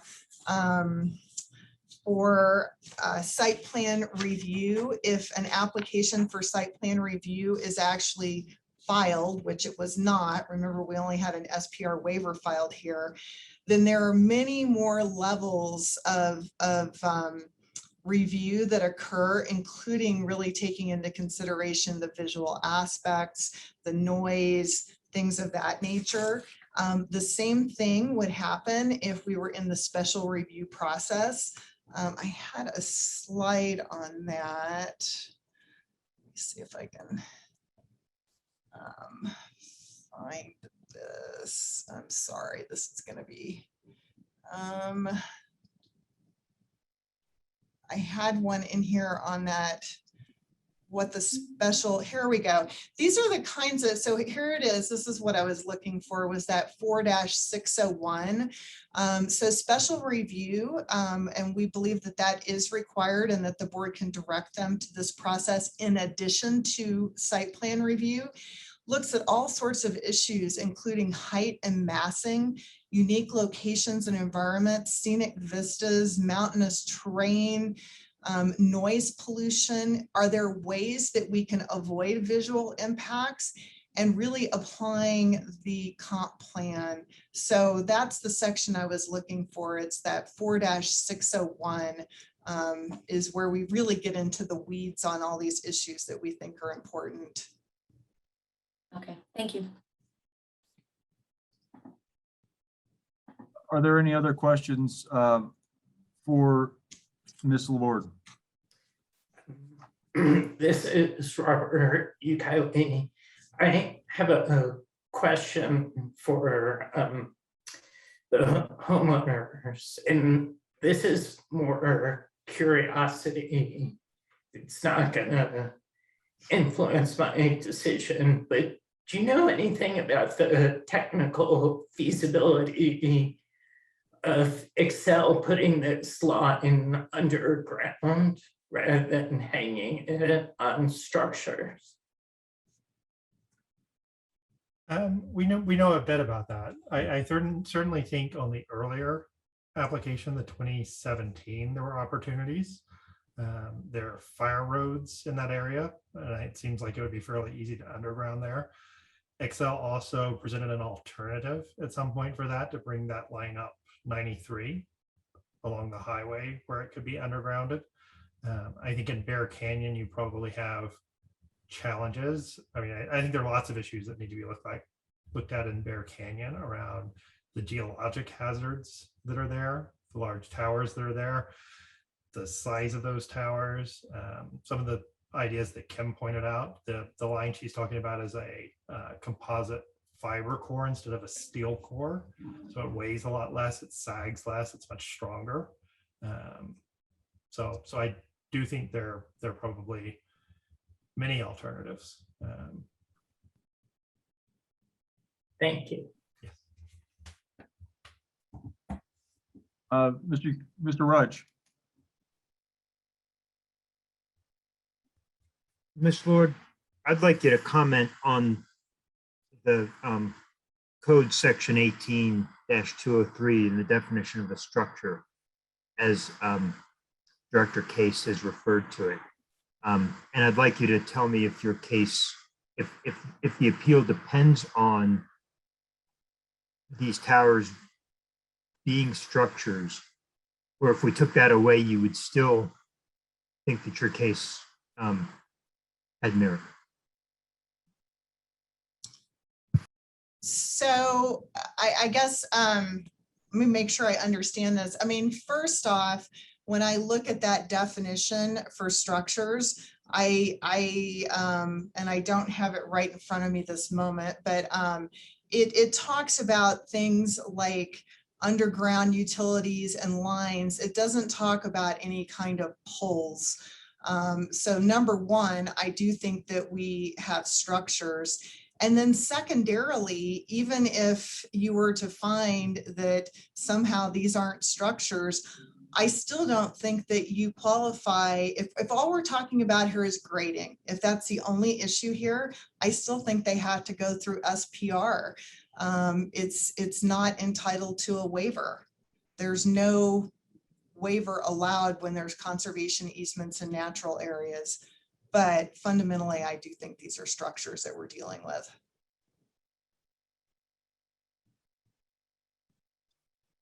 Do we have any other questions for Ms. Lord?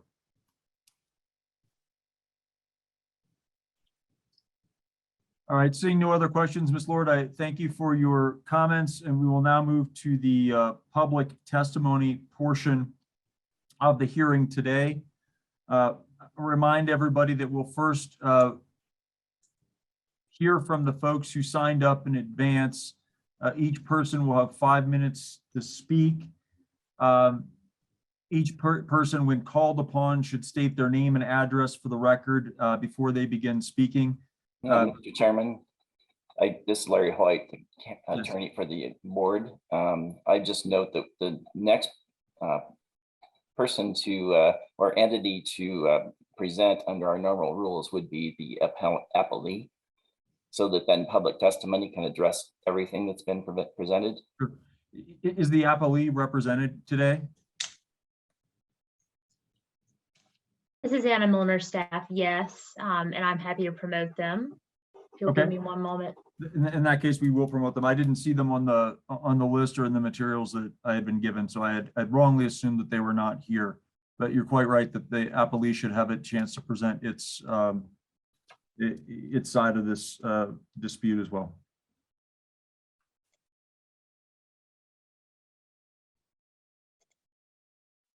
Mr. Chairman, this is Scott Rudge. Before this next phase begins, this hearing was scheduled for 3 hours, and I'm not able to go beyond 3 hours. We're 1 hour from that time. I believe the procedure when I have to leave at 7 o'clock would be for the parties to either agree to go forward with 4 board members or to postpone and rehear.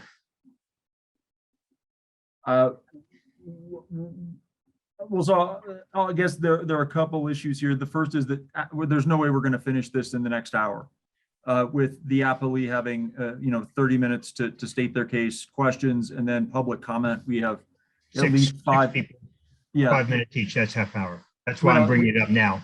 And that's just the folks that have signed up. There may be additional members of the public here who want to speak. So I mean, this hearing could easily go another 2 hours before we get to board deliberation, or an hour and a half. And so there are a couple options.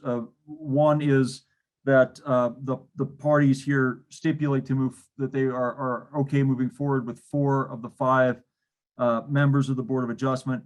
The downside to that approach procedurally is that the vote of at least 4 board members is required to overturn Director Case's decision. And so if we have only 4 board members here, the decision has to be unanimous. And so that may be unattractive from the appellant's perspective.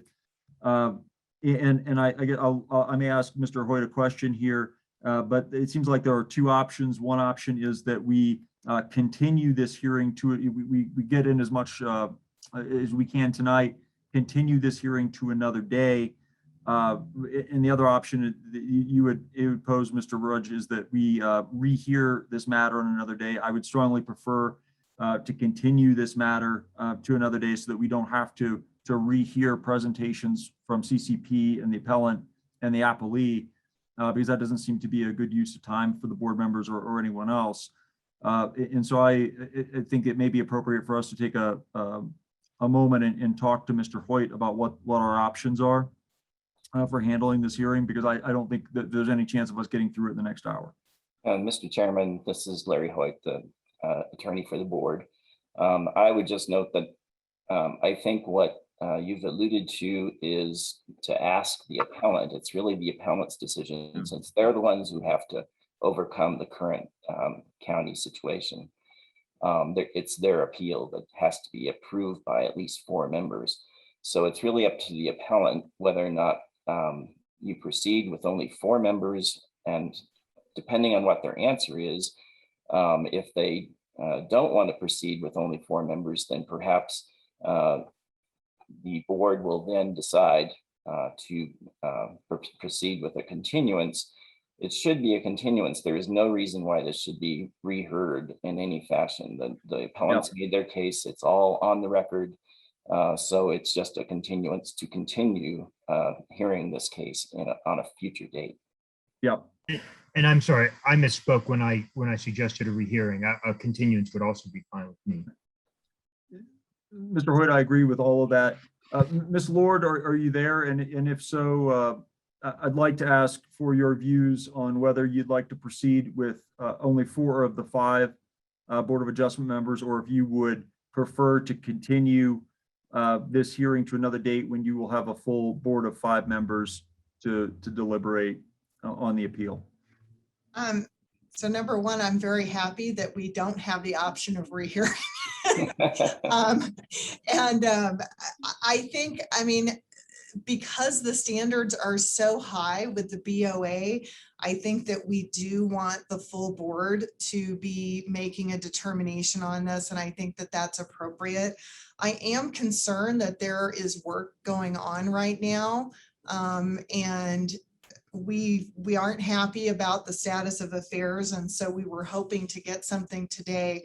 So I don't know if Excel is willing to stop that or if we can get in soon, or how this is going to work. So that would be my only request is, yeah, I think we need to have everyone involved in the decision, and I would like to do it as expeditiously as possible. Thank you, Ms. Lord. I appreciate your position, and I suppose the next question for the CCP is, and for the board generally, is going to be, if we are going to have to continue, is there an option to set another hearing date in a relatively expeditious manner so that this matter doesn't get kicked to early October or later?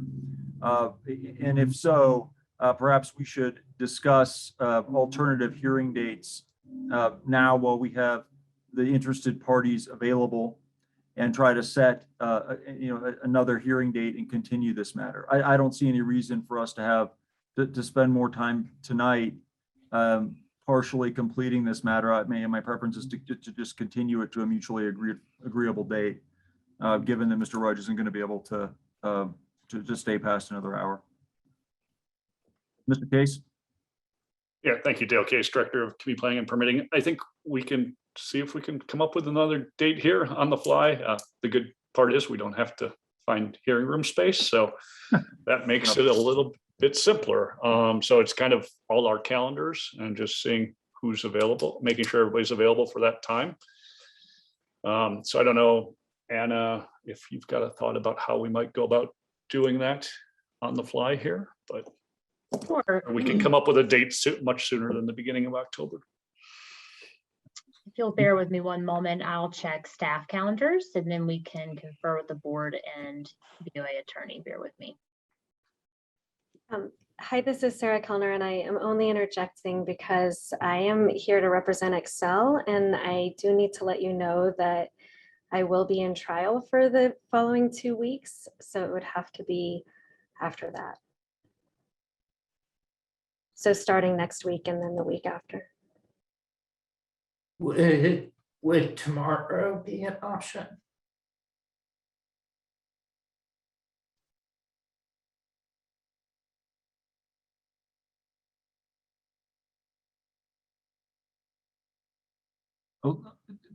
Director Case, is tomorrow an option for CPP? And I mean, we have a lot of schedules to clear here. So I mean, I can say that I will move some stuff around if I need to you know, to be available tomorrow or Friday, if that's, if we have 5 members of the BOA, or it needs to be the same 5 members, I think, that are here today to participate, and assuming that's acceptable to the other parties.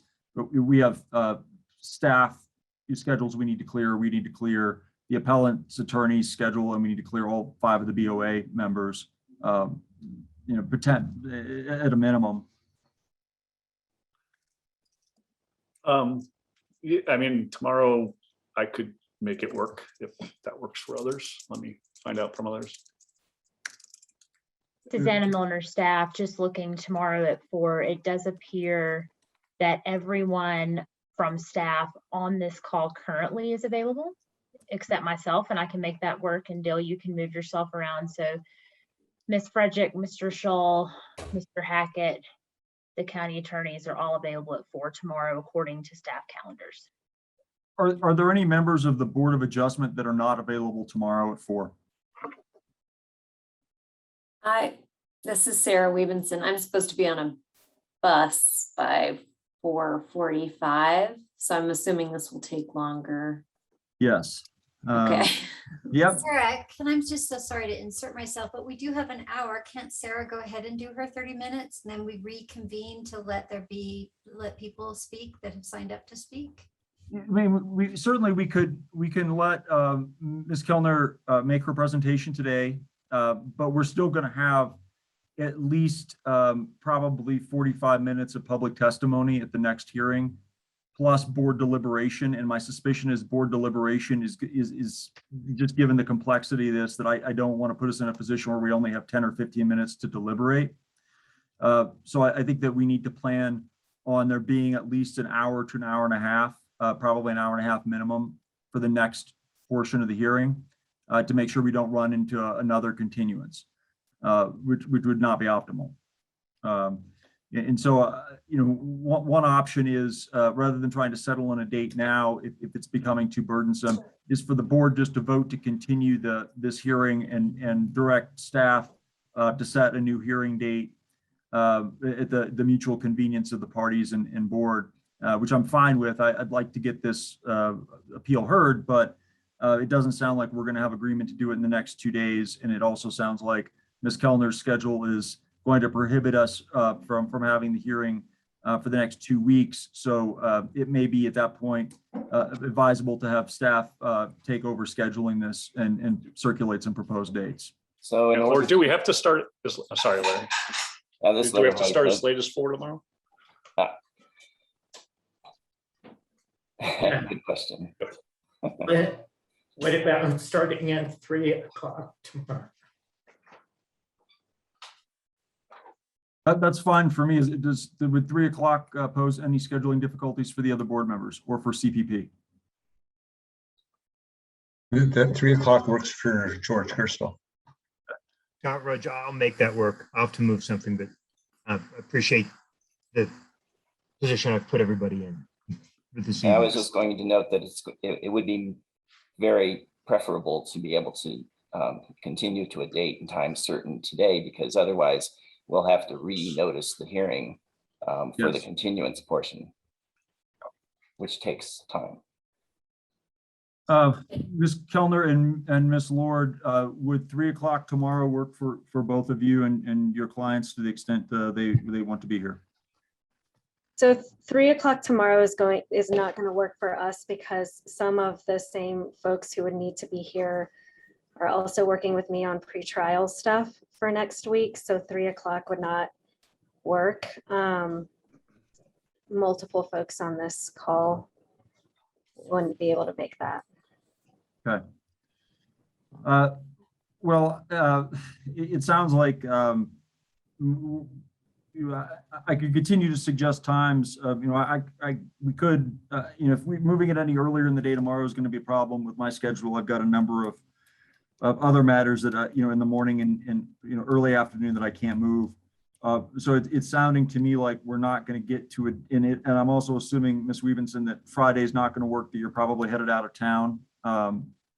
in that, so that we're done for this week, which places us sometime in the last 2 weeks of September. Is that fair? Could we do Tuesday at 3? Ms. Kellner has indicated she's in trial for the next 2 weeks, so Oh, I'm sorry. The next 2 I was weeks, looking think at my schedule. are out. Sorry, guys. No, I mean, look, we're all busy. I think we've made a good effort to try to, to get a date on the calendar, and it just doesn't seem like we're making a lot of progress in doing so, at least in the next couple of weeks. We could try to schedule something for the end of September to avoid renoticing the hearing. Are there preferred dates for CPP in the last 2 weeks of September? But let's throw out a date, Wednesday the 22nd or Wednesday the 29th. Does that present a problem for anybody? Wednesday the 22nd or Wednesday the 29th at 4 p.m. That works for me. Ms. Lord, Okay. I get the thumbs up. Those are thumbs up. Board members, anybody have an objection to the 22nd at 4 p.m.? Ms. Kellner, I know that's close on the heels of your trial, but can you make that work for us? I have something that I would need to move on the 22nd. I can definitely do the 29th. And the thing that I have on the 22nd, I have a good chance of being able to move.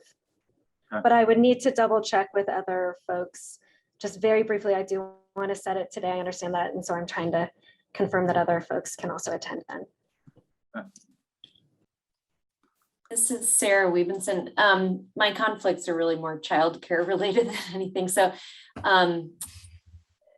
Monday, the 20th would be the best from that standpoint. I know it's not great, but is there any chance we could do that day? Does Monday the 20th pose any problems for anyone? Unfortunately, this is Robert, Kylie. I can't make it at 4 o'clock on Monday, the 20th. Okay. Sorry. Can we go earlier ever? It's just later in the day. It's either too early or too late for a lot of kind of school pickup stuff. Would 3 o'clock help you, Ms. Webenson, on the 22nd? It would, yeah, thank you. Okay, does 3 o'clock on the 22nd work for everybody else here? Yeah, Okay. I can make it work. All right. Seeing that it appears that we have agreement to on another date here to continue the hearing, I will go ahead. I'd like to try to have Ms. Kellner make her presentation today because I think there's a benefit to us hearing what she has to say here today before the end of the hearing, and then we can open with public comments on the 22nd. But just for the sake of transparency, and so we all agree on a plan, I will make a motion to continue this hearing on docket AP-21-0002 to September 22nd at 3 o'clock after Ms. Kellner makes her half-hour presentation. Do I have a second? Second motion. Okay. Mr. Kylie, what is we have a motion and a second to continue the hearing to September 22nd at 3 after Ms. Kellner's presentation. How do you vote? Can we just have a brief discussion? I'm just concerned that there are members of the public that want to comment and they're here today. And, a lot of times it's difficult for members of the public to make time. So to the extent there's any opportunity to listen to them tonight while they're already here, that would be my preference. Perhaps we should also create a deadline for the submission of written comments by the members of the public so that they can put their testimony in writing in case they can't make the 22nd at 3 o'clock. Sure. Well, let's deal with that by a second. Mr. Hoyt, that's fine with me. We can deal with that with the second motion. And Mr. Ukaili, I absolutely intend to let any member of the public that we have time to hear before Mr. Rudge needs to go to speak tonight. We'll go to the last minute that we can go and hopefully accommodate as many of them as we can. But we're just kind of in a difficult position with Mr. Rudge's schedule. So I think we need to try to set this date here where we've got everybody. And I don't want to keep burning time because we're now we're losing that potential public comment time discussing this. So Mr. Ukaili, yes or no on, do you vote yes or no on moving our continuing this matter to September 22nd at 3? Yes. Okay, Mr. Rudge. Scott Rudge, aye. Ms. Weavenson. Sarah Weavenson, aye. Mr. Gerstle. George Gerstle, aye. Eric Mouts also vote aye. So with that, I think we also will set a date here at Mr. Hoyt's suggestion for submission of written public comments. And I would move that written public comments be submitted no later than September 17th at 5 p.m. Do I have a second? Scott Rudge, I'll second that motion. Okay. A motion and a second. Mr. Gerstle, how do you vote?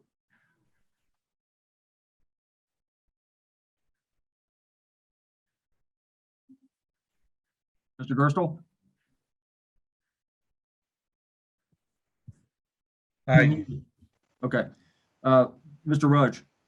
Scott Rudge, aye. Mr. Ukaili? Yes. Ms. Weavenson?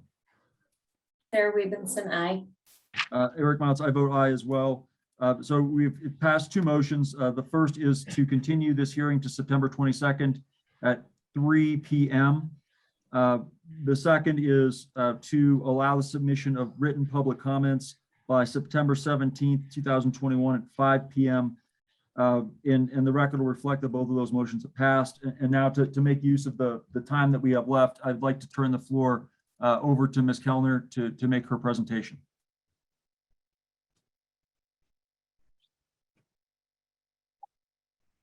Okay.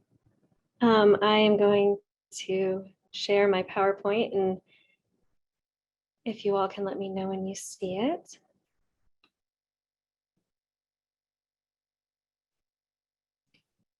We can see it, Ms. Kellner. Thank you.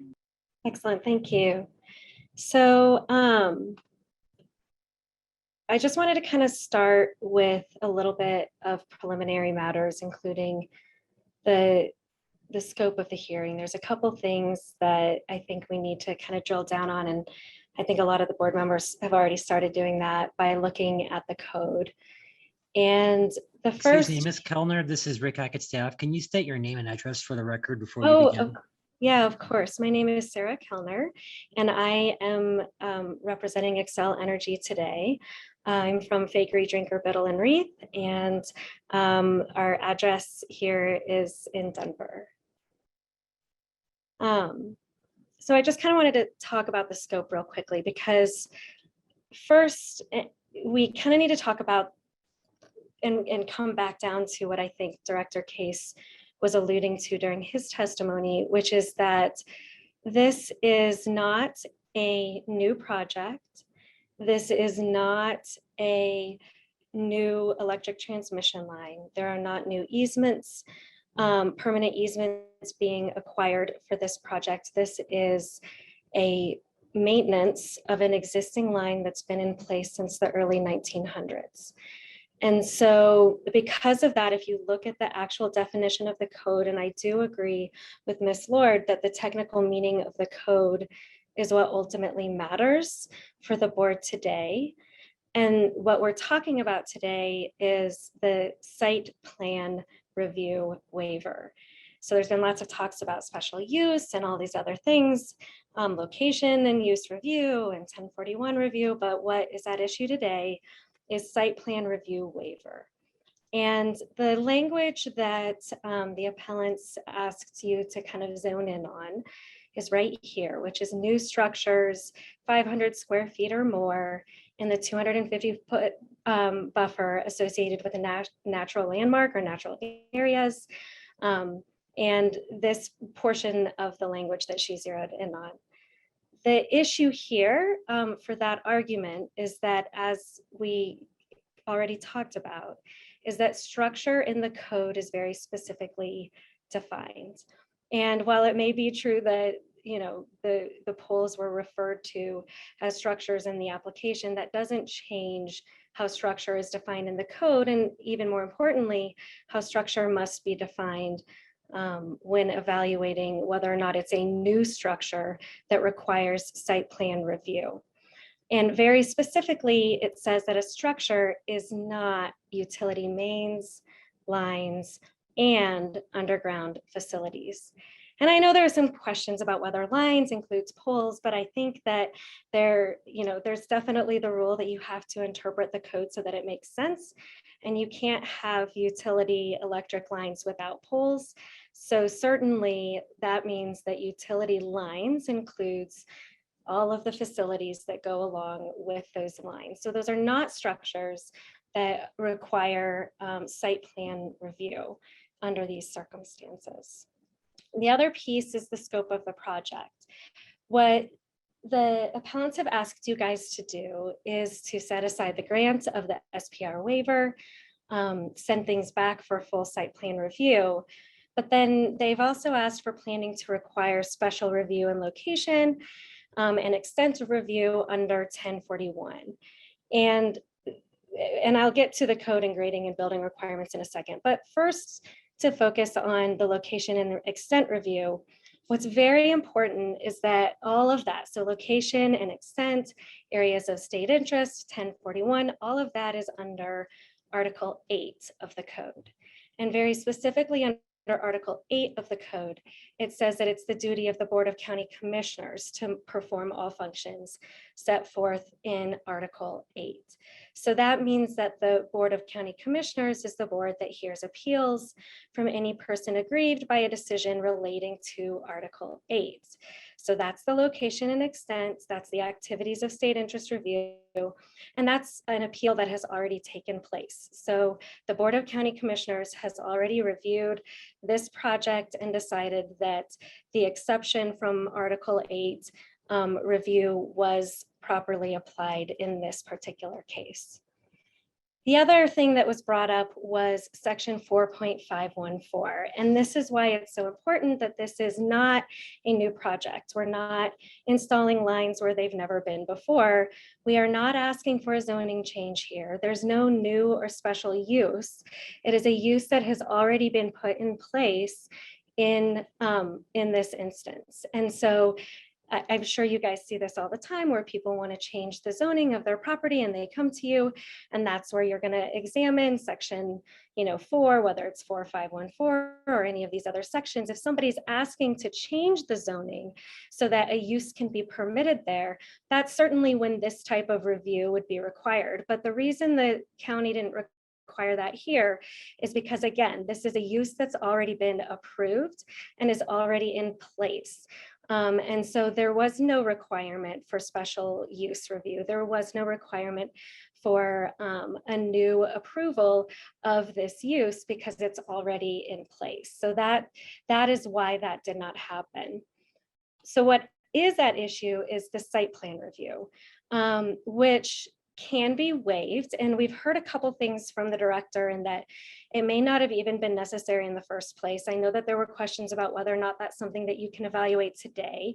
I think that you can probably affirm the county's decision on other grounds if you choose to do so, if the decision is that there was no site plan review that was required in the first instance. But we agree that because ultimately there was no grading permit that was required because of the type of earthwork that was being done, that site plan review may not have even been necessary, the waiver request may not have even been necessary, but certainly the waiver was appropriate here because it was under 500 cubic yards of earthwork, and I don't think anybody is disputing that fact. The requirements that are made, and there are some due process procedures that are in place. So while I understand that appellants may have wanted more process in place, the process that the code requires for site plan review waivers is to notify adjacent property owners and for the director to consider all of the comments that are received, and then to issue the waiver with terms and conditions, which is exactly what happened here. The other thing I just want to clarify very quickly is what this project is not, because there were a lot of materials in the appellant's appendix and the letter that I think might have confused and cross-referenced this project and referred to other projects. So I just want to make sure that everybody's clear what this project isn't. This is the overall infrastructure that goes around Boulder County. So Excel Energy provides electric services to Boulder County and the city of Boulder. And there are multiple stations that help do that. It's effectively in an almost circle around Boulder, as you can see. In 2018, that is the site plan review waiver that was referenced earlier. That was replaced and has already been built. That was in 2018. It was slightly different. The pictures that you saw included 2 monopoles, as you saw. That was a dual circuit project, and so it is different. You won't see, I don't believe, in very many locations the dual poles in this particular case. But here again, that too was when this site plan review waiver was submitted, that too was distributed to neighboring landowners, and they were also given an opportunity to provide comment at the time. And then the other project that's also in the materials is the NCAR tap reconstruction project. And you'll see that that is a separate project as well. In the materials that were submitted, you'll see this final plan of development and other projects. This was actually entirely in the city's area, so it was not a county project. And as you can see, that part of the project actually crossed federal and city-owned property, which is why that plan of development was included. So different approvals and different processes were applicable there because it was a municipal, not county project.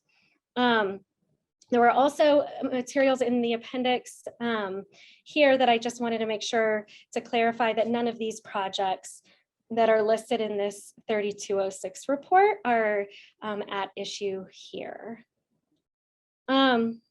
Finally, about the notice piece, I just wanted to clarify because I do think that it's worth the board to know that Excel did send out letters to all of the landowners that had easements across their property back in December of 2020, letting them know that this project was coming and letting them know that it was, a replacement of the existing transmission structures. So that was before actually the packet was submitted for approval by the county, just to let people know that this project was coming. And as you can see, the Marks and the Milnes were included with that.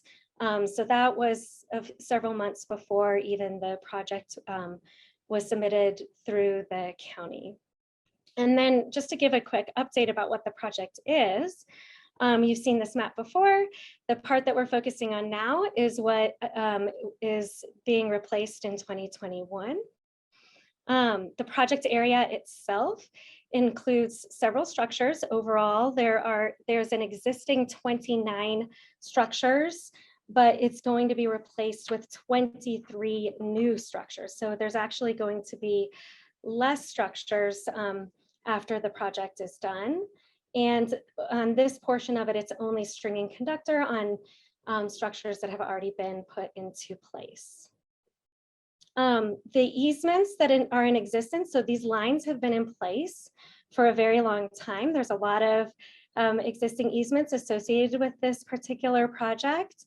They were all in around 1909, so this line is over 100 years old. It's a very old line, and the easements have been there, and that date is somewhat important for other things that the board has been considering, including the conservation easement, which was granted in 1997. That is important for a couple of reasons. I'm sure there's members of this board that is well versed in the fact that that means that the conservation easement is subject to Excel's pre-existing easement. So Excel's land rights predate this conservation easement. I think we heard Mr. Milne saying that if he wanted to build something on his property, you know, he wouldn't be able to do so because of this conservation easement. And that's partially because that easement, his new building rights are actually subject to the conservation easement, whereas because this conservation easement post dates Excel's property rights, it is actually subject to Excel's easement. So the conservation easement, while certainly Excel, you know, went through great efforts to protect natural landscape and natural lands as part of this project, its land rights do predate this conservation easement. Here are the current structure types. You'll see that. So the current structures are sometimes the steel lattice, sometimes the wood 3-pole structure, and other times an H-frame structure. The new poles we'll show you here. This shows the existing conditions, and this is a graphic. This is not actually built yet, but this is what the new structure will look like, at least in this location. Here's another option for that. As far as the original line and the structures, this shows roughly where the original structures are. You'll see here there's the Marks and Milne property. I believe that there's just one structure on their property there. And then here are the new structures. You'll see that the areas where the new structures depart a little bit more from where the old structures are typically where a structure has been removed. So if you take a look at, for example, 1407 and 1406, there was a structure between those two before, which required movement of that 1407, but that was reduced down from 3 structures in that location to just 2. So as far as planning and review the process, I think that there's a little bit of a misperception that there hasn't been a rigorous process and review in this instance. There's actually been quite a lot of work that the county and Excel have done pulling together the project and working through different reviews. So the pre-application meeting with the county happened in December of 2020. The letter about the project went out to landowners. That letter that I just showed you went out on about December 30th. The initial application was submitted on March 9th. We also sent a memo to Boulder County Historic Preservation Board with information about the historic preservation in areas on March 9th as well. And there was actually a meeting with the Boulder County Historic Preservation Advisory Board on March 17th. Beyond that, the application was deemed complete on April 4th, and the county sent memos to all of the referring agencies, adjacent property owners, and interested parties about the project on April 7th. And then there were several reviews of the project overall, both by Boulder County Public Health. There was, there's been comments about different permits. So there's 2 permits that Boulder County determined were not necessary. One of them was the grading permits, and one of them is a building permit because the poles are not structures, so a building permit is not required. And then the grading permit was not required because it is foundational earthwork, not non-foundational earthwork. But there are several other permits that the county did require that that Excel submitted, including over 200 pages in documents and materials submitted for the stormwater management plan that was submitted to Boulder County. There was material submitted to the U.S. Fish and Wildlife, as well as comments that were received from the landowners. The U.S. Fish and Wildlife requested additional information, and Excel Energy received those landowner comments, as you will see, and the U.S. Fish and Wildlife commented on the project as well. We have the landowner comments, and that's when Excel submitted its request in April for the 1041 exception. It was April 28th that Boulder County issued its final decision. Just to preserve for the record, it is still Excel's position that That was the triggering event for appeal. But at that point, Boulder County provided its position on grading and building permits and determined that those were not necessary for this particular project. Later on, there was Excel followed up. Of course, there were several conditions to that first letter that required Excel to follow up, including follow up about reclamation and grading plans and several other things. And that was done on May 12th. There was an access permit that was approved on May 14th. And then it was after that that Boulder County issued its amended letter. The stormwater quality permit was issued on June 3rd. And then it was May 12th that landowners filed their Article 8 appeal to the Board of County Commissioners. That was ultimately, or I'm sorry, this was when on May 12th when the landowners referred back in their emails you saw to the county asking about the appeal process. It was not until June 29th that the landowners filed their Article 4 appeal, and then the county commissioners denied the Article 8 appeal on July 1st. So then we're here today. So there's actually been a lot of processes and reviews and different entities that have reviewed it, including many at community planning. We've had input from environmental health. The stormwater quality engineer gave input and approved the stormwater management permit. There's been, of course, folks that have been working with us from traffic operations, access and engineering, U.S. Fish and Wildlife Service. There's been building and grading engineering review for this project, as well as the historic and cultural meeting and materials that were submitted for that. So overall, in addition to that, there was consultation and coordination with the Boulder County Sheriff's Office, the Jefferson County Sheriff's Office, the Mountain View Fire Protection District, Coal Creek Fire Protection District, and Denver Water. So there's been lots of input into this project. It wasn't just fly by night, and it wasn't just throwing these lines and these poles up there. There was a lot of review and a lot of comment, and the permits that were required were approved and issued. So onto the excavation and fill. We talked about this earlier. What the code says is that site plan review shall be required unless waived pursuant below. There's nothing in the language that says that these provisions, if they apply, which again, we don't think that they do, that if they apply, that there's nothing that can be waived. And again, it was under 500 cubic yards of earthwork. I don't think that's been disputed. We've talked about the structures. So why are we doing this project? The current condition of the facilities is not great. The facilities, as you can see here, have been in place for 100 years. It's time for an upgrade. And so what is going to happen is that the new facilities will enable Excel to continue the life of this line so that it can continue providing electric service to Boulder County. There's a couple things that are really important. There were some items in the letter that kind of talked about the site plan waiver and the different areas of Article 4 that need to be examined, including mitigation of risk to wildlife, concern about fires, negative visual impact, riparian corridors.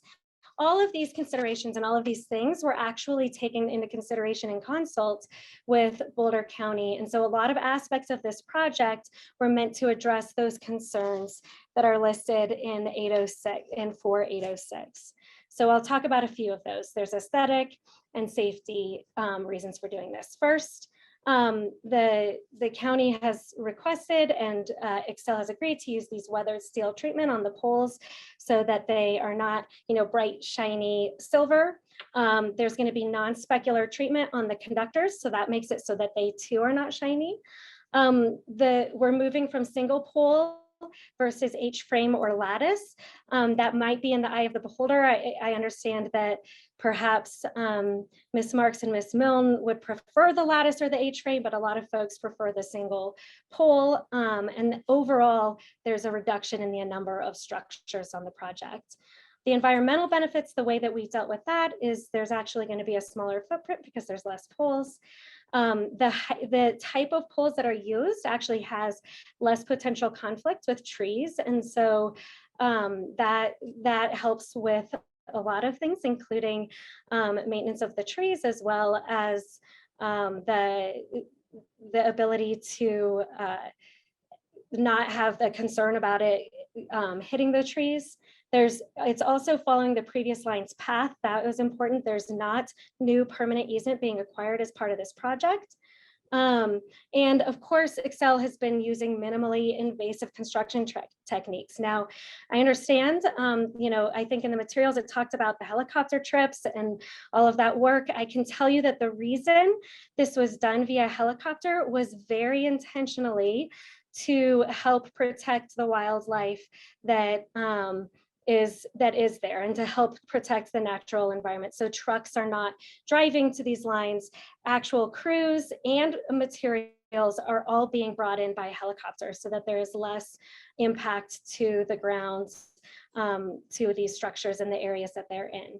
And then again, the important thing here is to update the facilities and materials, updated installation, and infrastructure hardening. And by that, I mean that this project is part of Excel's fire hardening program across the state, to actually help mitigate against potential wildfires and other things that could come through here, and protect both the facilities and Boulder County's electric infrastructure, as well as the area. So that is part of the overall purpose of the project. Here we have the this is the foundational earthwork information that was provided. So there was detailed grading information provided to the county. As you can see, this is still well under the 500 cubic yards. Overall, the excavation is 226 cubic yards of excavated and replaced, and then only about 177 will be spread. A lot of that is actually going to be taken out in buckets and taken away, so so that it's not impacting any of the wildlife there. And then, of course, there's other mitigation and things that have been asked of Excel by the county, including biodegradable sediment control logs being used, and certain erosion control to protect the environment, and all of that is being done. So as you can see here, this is the materials that were submitted. The materials on the left, this was the materials on the bottom right is what was in the application, and the ones on the left is the updated grading information. So with that, I am happy to answer questions that the board may have, and follow up with any concerns that you have as well.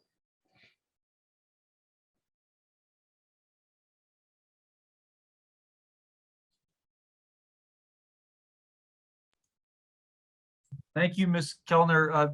Do we have any questions from the board members? And I'll just preface this by saying we've got approximately 16 minutes before Mr. Rudge needs to leave for the evening. So I see Mr. Ukele's hand is up. Mr. Ukele? Thank you. Robert Ukele, board member. So I had some questions about wildfires. Excel cannot guarantee that the new line will never contribute to a wildfire, correct? I don't think that there's any guarantees in this world. The main purpose of putting in new infrastructure is not necessarily that it's to harden the infrastructure that is there, so that we can mitigate as much as possible with new infrastructure that's not 110 years old. As you can imagine, something that's been in place since 1909 is very different from what kind of the standards there are just different.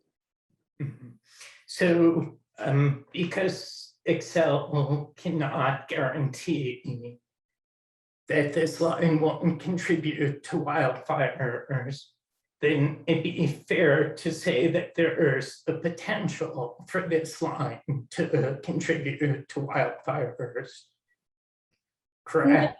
No, that's a different question, I think. So we can't guarantee that wildfires are not going to be in that area. I mean, wildfires in Colorado are unfortunately becoming fairly common. What I can say is that the new infrastructure will definitely mitigate the risk of wildfire. Mm-hmm.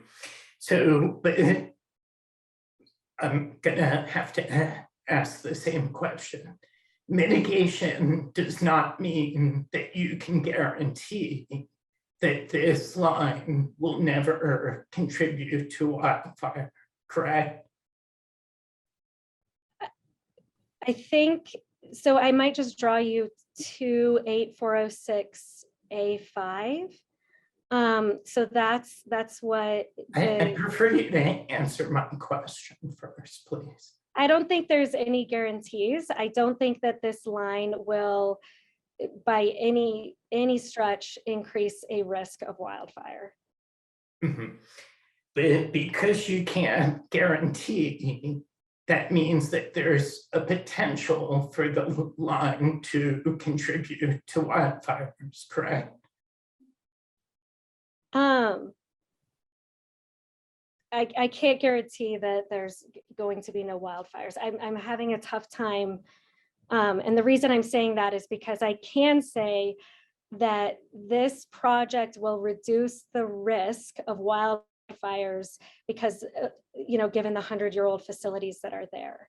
So under normal operating conditions of these electric lines, there should be no risk of contributing to wildfires. The concern is things that are outside of Xcel Energy's control. For example, a wildfire that comes through that area or something like that. So I can say that under normal operating conditions, there shouldn't be a risk of a new electric line like this contributing to a wildfire, if that's what you're asking. So then how did all the wildfires in California that were started by electrical lines, how did they start if this line cannot contribute to wildfire under normal operating conditions? Yeah, so I don't know exactly what happened. Those are not, I don't represent any of the companies in California, so I don't know the circumstances of California, but I believe in that instance that there were trees that fell into those lines, and that is something that Xcel is very careful about. That's part of why they maintain these properties the way that they do, to make sure that that doesn't happen. And part of this project involves revegetation afterwards. Mm-hmm. Yes, that's right. A revegetation plan has been submitted to the county. Mm-hmm. And wildlife obviously depends on vegetation for habitat and food, correct? Oh, absolutely, yes. And so the vegetation has the potential to impact wildlife, correct?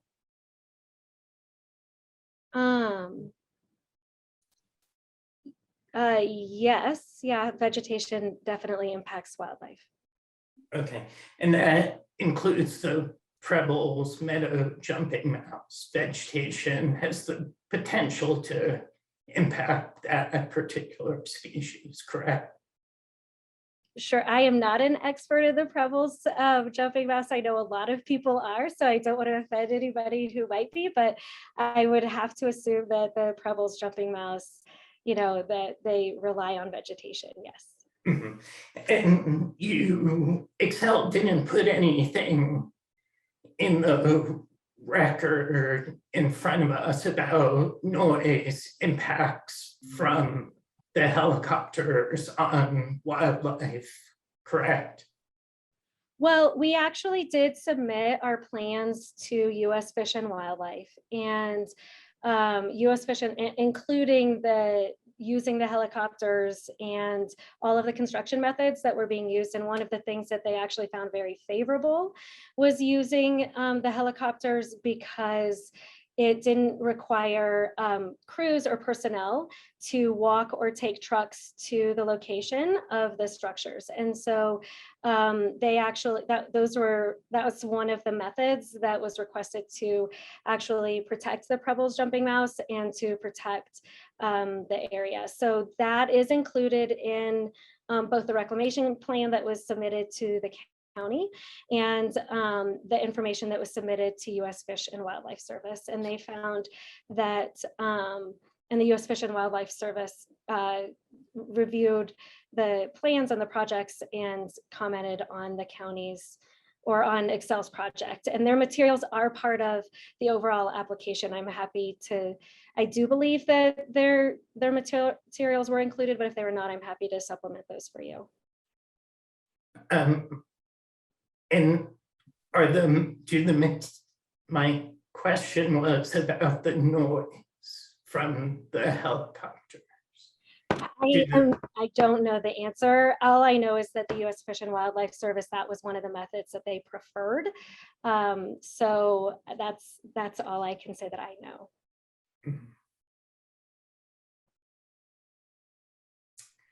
Okay, thank you. All right, thank you, Mr. Ukulele. Ms. Weavenson, you've been waiting patiently. Thank you. This is Commissioner Weavenson. I just wanted to respond to one of the questions raised by the appellant about the centering of the poles within the foundations. What kind of quality control checks do you do? And when you find something like that, what's your obligation to reset it? What kind of oversight is there in the installation of the structures or non-structures? Sure, that's a good question. I'm glad that you asked it. I am not the right person to answer it. So I'm going to ask that someone who is present, Parker Rozak here, he just joined us there. He is going to be the person who can answer that for you. Yeah, Parker Rozak, Transmission Line Engineering Manager for Excel Energy, 1800 Larimer Street, Denver, Colorado. Yeah, so during construction, we have third-party inspectors out on site that are watching over the crews. So one of the employees worked for me, and then another one is a contractor hired through construction that are out there monitoring the project that the contractor is installing. The installation not being centered on the pole has no structural impacts on the structure or the foundation at all. The culvert that was installed was for excavation purposes to use as shoring, since the guys are out there hand digging these holes, either with jackhammers or basically picks, like you might imagine a miner would be in 1900. So that is their safety protection when they're down in the hole and pulling the soil material rock out of the hole. And then the pole is actually flown in, and then we use a pole setting foam, a structural foam that's fast setting to allow the pole to be set. It being centered really doesn't matter at all. The way that the foundation is designed, the interaction will occur exactly as as expected by the engineers that did the design. So me seeing those photos, I wouldn't have had a second thought of an issue, I guess.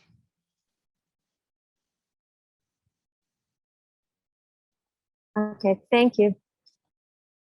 Do we have any other questions from the board members for Ms. Kellner?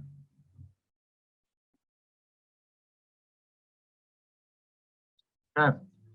Hearing no other questions from the board members, we would now normally turn to the public comment section of the hearing. We are at 6:55 and Mr. Rudge needs to leave at 7, which means we don't have time even to have one person take a 5-minute slot before the hearing would need to conclude. And so at this time, I am inclined to close the hearing for today and continue to September 22nd at 3 o'clock as we previously agreed.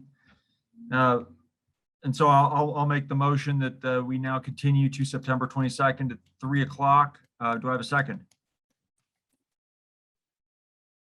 Second, Okay, excellent. I have a motion and a second. Mr. Gerstle, how do you vote? Aye. Mr. Rudge? Scott Rudge, aye. Ms. Weavenson? Sarah Webenson, aye. Mr. Ukiele? Aye. Eric Mouts, aye. So with that, we will conclude and close today's hearing, and I will see you all again on September 22nd. Thank you. Take care and have a good night. Thank you.